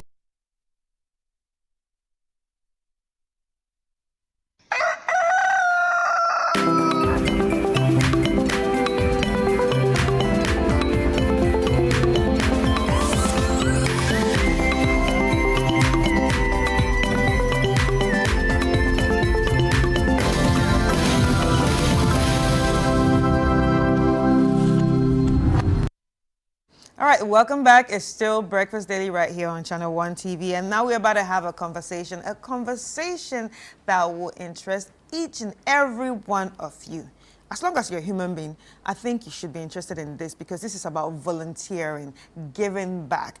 Anyway, so we're about to speak about, we're about to talk about the National Volunteer Day. What is it about? When is it? And what can you do for, as part of a volunteer at the National Volunteer Day? Now, in the studio with me, we have Ato Ozin Apia, who's the director of Ghana Think Foundation, and Gideon Nana Asma from Bar Camp, Cape Coast lead, and Irene Ali Gibel, a resource lead at Bar Camp Ghana. How are you all doing? We're doing well. You're all welcome. Excited to be here. Really? Yes. It's a holiday. You could have been sleeping. I mean, for God in Ghana, so woohoo! Excited. I love it. I love it. Here. All right, so let's get straight into it. Ato, I'm going to start with you. What actually inspired Ghana Think to start the National Volunteer Day in 2013? So Ghana Think is a social enterprise. We are in the youth empowerment space. We run programs for young people in networking, mentoring, volunteering, and training. In 2012, we had realized that there was a lack of leadership in Ghana, especially political leadership. And we felt that a lot of our political leaders don't really inspire change or community service in Ghana. So we decided to create National Volunteer Day to coincide with September 21st, which was Founders Day at the time. Right. I think it became Kwame Nkrumah Memorial Day and it's back to Founders Day. So the whole idea is that for Founders Day, we celebrate people who founded Ghana. And they did something major for the country. So for us to, during National Volunteer Day, we would do something for our communities, for our circles, for our centers, for the cities, and for the country as well. So that's how National Volunteer Day was born on September 21st Yes, yeah. in 2013. Right, right. So, okay, now, National Volunteer Day, what can someone actually volunteer to do and how can someone be part of it? I mean, it sounds very interesting, but how can we be part of it? Okay, so the way we started in 2013 was to encourage and mobilize and organize a lot of young people, especially in Ghana, to go out to volunteer. So, for instance, we had some, there are some groups like Rotaract clubs, Rotary clubs, so they organize some activities because they do things like this all the time. Right. So volunteering is a big part of us, right? What we have done is to amplify and encourage more people in Ghana to do it. So groups like that organize activities. I remember in Kumasi, the Rotaract Club of KNUST, they painted a zebra crossing on KNUST campus around that weekend as part of National Volunteer Day. And there were activities at the time in 7 of the 10 regions that we had. Now we have 16. So, so these are groups, but also individuals also run activities and they also got volunteers. So for us as Ghana Think, what we do around National Volunteer Day is to try and get volunteers to volunteer with these activities. Because in our network, especially with what we've done with the bar camps over the years, we have a lot of people in our network who want to volunteer, who understand the importance of volunteering. So National Volunteer Day, we create opportunities for them to volunteer and also to create activities for people to volunteer. So Irene, can you share some inspiring stories of volunteers who have made serious impact in the communities? Okay, so the impact stories are a lot. I will just highlight a few for the sake of time. There's a lady called Kukwa Manfo. She's an architect. So she volunteered some time back by gathering about 40 people to build a playground for a school. Now this initiative she named Soki Akai. So it's more like a social way of addressing architectural problems. It didn't just end in that particular year. It then became an initiative that happened on an ongoing basis. We can also talk about the 1,000 for 1,000 project, which is led by Samson Deklu. This is a mentorship program for deprived schools, and usually as part of those mentorship programs, there'll be donations that are offered to the students, stationery and other items that students typically need. We can also talk about the CSR Hub, which is headed by Eleanor Asari. This is also just basically to identify certain challenges in our society. It's important to note that these initiatives don't just end on the 21st of September. Right. So continuous. it's a continuous basis. Now, even beyond the beneficiaries, we also need to talk about the impact of NVD even on the volunteers themselves, because we've had stories of volunteers come back to tell us how their initiative or giving back sort of improved their confidence. Also, ensure that they had valuable interactions and valuable relationships, which even helped them land certain jobs. So beyond the beneficiaries, even the volunteers themselves gain something very impactful after that program. All right, let's talk to Gideon. Gideon, so what are some of the activities and events that are happening right now for the National Volunteers Day? Okay, thank you very much. But first of all, like the name suggests, it's a national thing. So all across Ghana, we have activities going on in different views and in different things. So top of my head, in WA, we are having WA Connect, doing school outreaches, talking to school children and all that. There's been health walk and screenings in Tamale with various organizations. Cleanup activities have been major in Bolgatanga, and a campaign that we have been running has been also solidified in Kaswa, the Clean Air Ghana campaign. So to ensure that we have clean air all over Ghana. We've also had in the West Mamprisi municipality with our Northeast Connect. So we have Connect pages, and they've held school outreaches as well, and sensitization. Particularly this one is one that we love to hear about, is the Navrungo Connect. They have done the mentoring and recycling workshop. And there's a pick, pack and play with kids in Tamale. Beach cleanup in Sugakope with Fafali and friends, surgical and medical outreach in Kita. I mean, and a whole lot of donations, blood donations in Kumasi, and all of that. So even in Cape Coast, we have some stuff with the School for Deaf and Blind, all these activities that are going on. Right. So Ato, I want to ask, do you go out to look for these activities and events that people want to, you know, bring out there? Like, say, I want to play with kids in Tamale and I want my friends to play with the kids with me. So do I come and say, okay, Ato, this is what I want to do, I need volunteers? Or you go out and look out for events, like you just put your ear on the ground and then look out for these events? And Okay. So it's both, but mostly there are organizations that tend to do things like this. So apart from the Rotary and Rotary clubs, there are also like Lions and Leo clubs as well. Yeah. So normally ahead of National Volunteer Day, we speak to them and ask like what are they organizing within this period. Right. And then we have a huge network of young people that we have impacted through our Back Ghana program especially. So ahead of National Volunteer Day, we talk to them and say it's coming up. What are you organizing so that we can help you get volunteers? The other way that we also, we also scout for activities. So if there are activities that are happening around this period, we ask them if they need volunteers, and then we also try to match volunteers to them. So aside that, especially since COVID, we've also been helping some of the organizers fundraise for their activities. Because people come to volunteer, but some people can also volunteer in their money, or things like that. So even for the Northeast Connect activity that's been happening around educating GHS students about the effects of drug abuse and how they can use social media, we've had the Northern Innovation Lab, is a hub in Wale Wale, contributing money to support their activities. So we also publicize the activities that people are organizing through our social media network, because we have a huge network of people. We have WhatsApp groups all over the country. We have Facebook pages and Twitter accounts for different locations in Ghana. So there's publicity, there is the matching the volunteers. And then even these organizations, they get to recruit people. So some of the NGOs, when people come to volunteer with them, they recruit them after they volunteered with them. Similarly, like Rotaract and Rotary clubs, they also recruit some of the people who come to volunteer with them. Right. So Gideon, how can individuals actually volunteer if there are no activities around them? Well, it begins with all of us. Because honestly, I'm just thinking about it. I was like, I could do this. Yeah. But what if there's nothing around me going on? I think there's always something to do. Starting with you. I mean, with the field you even find yourself, you could mentor others on this day.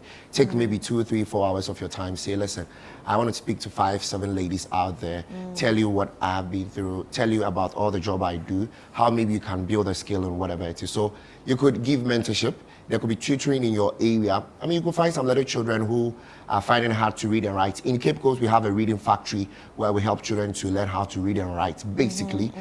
There could be as much as digital works, going on Wikipedia to edit an article. It comes with your name, and I mean, people get to see that, oh, this person edited that article. We've had the blood donations go on, the cleanup activities. I mean, as basic as helping an elderly person.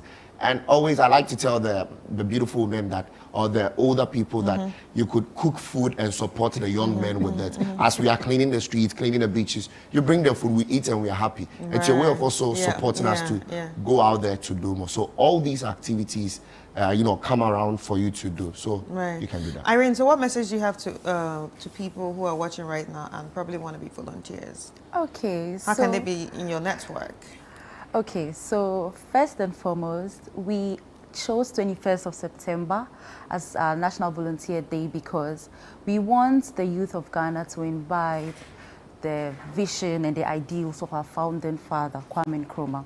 So volunteerism is your own way of contributing your quota to national development. Also, I want us to look at volunteering beyond just giving back, but also seeing it as a way you can professionally grow your network or even grow yourself as an individual. Because there have been testimonies where people even land jobs as a result of volunteering. Because one thing we need to realize is that volunteering actually demonstrates two things. One, the fact that as a person, if you are even able to identify problems and solve them. Secondly, even the efforts you put in solving that problem demonstrates how hardworking you are as a person. These are skills that organizations are looking for. So it even increases and boosts your employability as a person. And finally, networking. You go there, you meet people, build very valuable relationships. So it's important that we all come on board and together build the Ghana that we've dreamed, prayed, and hoped for. Yes. So before I let you go, how can people come on board? So I want to pick up, Irene talked about networking. So for Ghana thing, networking is extremely important to us. We've been building a network of change makers, doers, and entrepreneurs through our Barcamp Ghana program. And we actually have Barcamp Bolga coming up next Saturday. So for those who are watching and are based in Bolgatanga, you should definitely join us for that event. So we do this all over the country, and it's exciting to also see that we have young people all over Ghana coming together to volunteer, to give back to their, to help their circles, their communities, their centers, their cities, and the country. So people can check out social media. We have a hashtag NVDay 2025. They can, you can see what people have been doing. And it doesn't stop with today. There are other activities that are coming up in Tamale and Obuasi and Accra during this week and even during the weekend. So people can still volunteer within this period as well. All right, thank you so much. So ladies and gentlemen, we've been speaking to Ato Olsen Apia, who's the director of Ghana Think Foundation, and Gideon Nana Asma, from Barcamp Cape Coast, and he's a lead, and Irene Ali Gibril, resource lead at Barcamp Ghana. Thank you so much, guys. It was nice talking to you. Thank you so and much. I hope as you're watching, you are actually preparing to volunteer somehow. But go on social media and go check out what they are doing. Hashtag NVDay 2025. NVDay 2025. Check out what you're doing, and you can also be part of it. Anyway, let's check out our entertainment highlight of the day, and we'll be back. Well, hello and welcome to Entertainment Highlights on Breakfast Daily. My name is Ni Komete Kome, and this is proudly powered by GhanaWeekend.com. Now to our first highlight. Irabena Kwachua Brew, daughter of Ghanaian music icon Akosua Ejepon, tied the knot with her fiancé, Mr. Abebio, in a vibrant traditional wedding on September 18. The celebration, filled with color, music, and cultural display, quickly captured social media's attention as videos of the radiant bride went viral. Kwachua first shared the news on her engagement in December last year and later gave fans a glimpse of her bridal shower. Now her wedding has become one of the most talked about events for the week.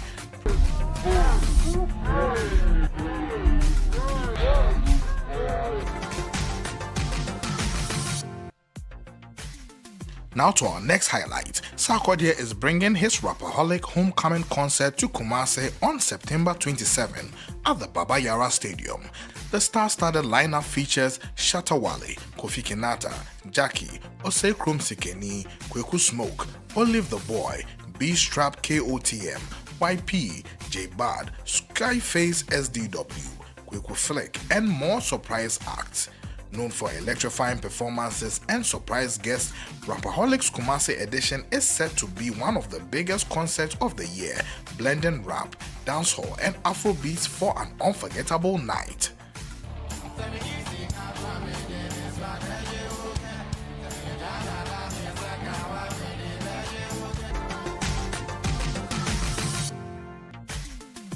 Now to our next highlight. Kumawood star Akrobeto, also known as Akwesi Bwedi, has denied long-standing rumors that he was once married to Nana Agrada, the former fetish priestess turned evangelist now serving a 15-year jail term. Speaking to Ghana Weekend, Akrobeto clarified that the claims stemmed from a movie role where they acted as a couple, but stressed that they were never married in real life. On Agrada's imprisonment, he refrained from detailed comments, saying it was a matter before the law, stressing that her case is not unusual.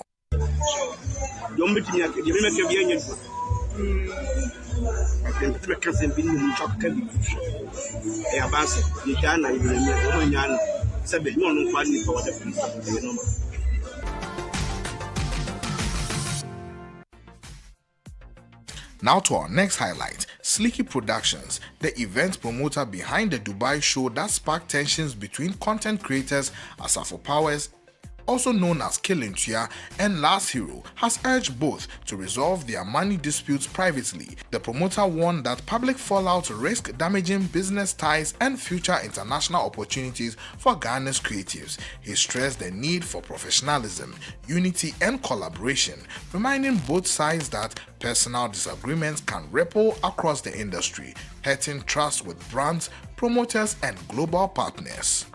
That I've been disappointed. Bad for them. So visit GhanaWeekend.com for more entertainment stories. And let's transition into the City Business Olympics. We are telling you that we are bringing you a lot of things on the show and also on the day event that is going to happen. But before that, you know that one is going to happen. The reason why I'm saying that, I've seen Luckiest at that event before. But now we're going to talk about something very important that is coming up in Accra, which should be about the Luckiest. And in studio is Karen Podo. Karen, how are you? I'm doing great. We all have George Kwe here. How are you doing, my man? Obeshi. And also have Janet Asari, a champion who is the PR executive for the Luckiest. Let's enter into the conversation right away and let's understand. Let me start with you. Why are you put here today? Okay. So basically, we are here to show you ways you can make money for yourself. Oh. Yes. And that is basically done through a game that is a novel game that has been introduced into the Ghanaian space. We've actually been operating for a little close to a decade now, half a decade now. And it's basically a game that can help you change your life. And that's all it is about. You just need to dial a short code *712# to participate. To participate in the game? Yes. Hey, I want to do it right now and get the Well, details. you can. Oh, I can do it right Yes, now. But George, tell us about the game. Oh, well, basically, like she said, you know, growing up, sometimes around December, when you go to buy your Piccadilly biscuit, the shops display some balloon stuff they call Try Your Luck. And usually it has numbers from 1 to 100 and various types of balloons of all sizes, you know. And, you know, sometimes you scratch and then you win the big balloon. Sometimes you scratch, you go with a balloon as tiny as myself. And, you know, sometimes you scratch, you go with balloon honeho, you know, slightly big, slightly small. And that's what this entire game is premised on. You know, the concept of luck, because each and every single one of us has that element of luck in us.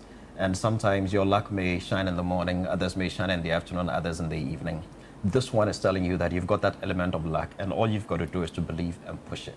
And if you push it, it is on that short code, *712#. Beautiful. Identify yourself in a community. and you could walk away with 2.5 million cedis. 2.5 million. That's what I said. Yes. Janet, who qualifies to do this? Maybe I qualify, then I can see what I can do for myself. Yes, you do actually. Everyone above the age of 18 in Ghana can play.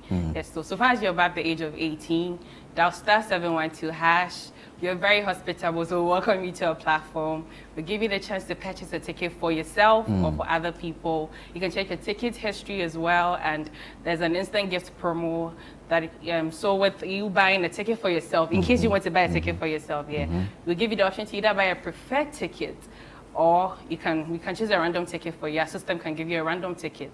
Yeah, so you do that, and just like Josh said, we'll give you a community out of 100 communities, and we will give you a 5-digit code. There's a unique 5-digit code. It belongs to only you. Yeah, so you put in the amount you want to play from as little as 1 CD, one Ghana CD, to 5,000 Ghana CD. How many times am I supposed to play before I can win there? As many as you want. You can win by playing just once, but of course, the more you play, the brighter your chances of winning, because it is a random number generator, and you've got a lot of opportunities in there. The opportunity that your number could be the one that will be picked out of the many is a lot higher. So you could win from just playing once, but of course, the more you play, the brighter your chances of winning. And the ladies will tell you, son, that if you even play up to like 100 CDs, you qualify for an instant gift. Wow. Often we see these things, but is it that for a period of time this is going to last? Is there any timeline? Maybe I'm not thinking of doing that today. When is it going to elapse? Or yeah, tell us about that. So it's a seasonal game. We did it last year. This is the 3rd year running. And it starts from mid-July and ends in December. So the grand draw is in December, a week to Christmas, because we want you to so I can get a 2.5 for my Christmas. December to remember for you. Yes. Yeah, so it's a seasonal period. So you can actually start playing from now. You can decide to play 1 CD from now till December to increase your chance of winning. Because as Joseph has already said, the more you play, the more your chances of winning. Because you can be part of the random number that will be picked. So if you've played more times, the more times your tickets will appear in the raffle draw and you can be picked. And when are you going to make that announcement? We are already running. Okay. Yes, we're already running. For the 2.5? For the 2.5 is in December. Last week to December, on the 20th of December. Yes. So how would someone know that on the 20th of December, I'm receiving 2.5. The draws are going to be live on all major networks. Major TV channels are going to show the draws live. And if you have participated and you have your unique code to you, it means we have your number in our system.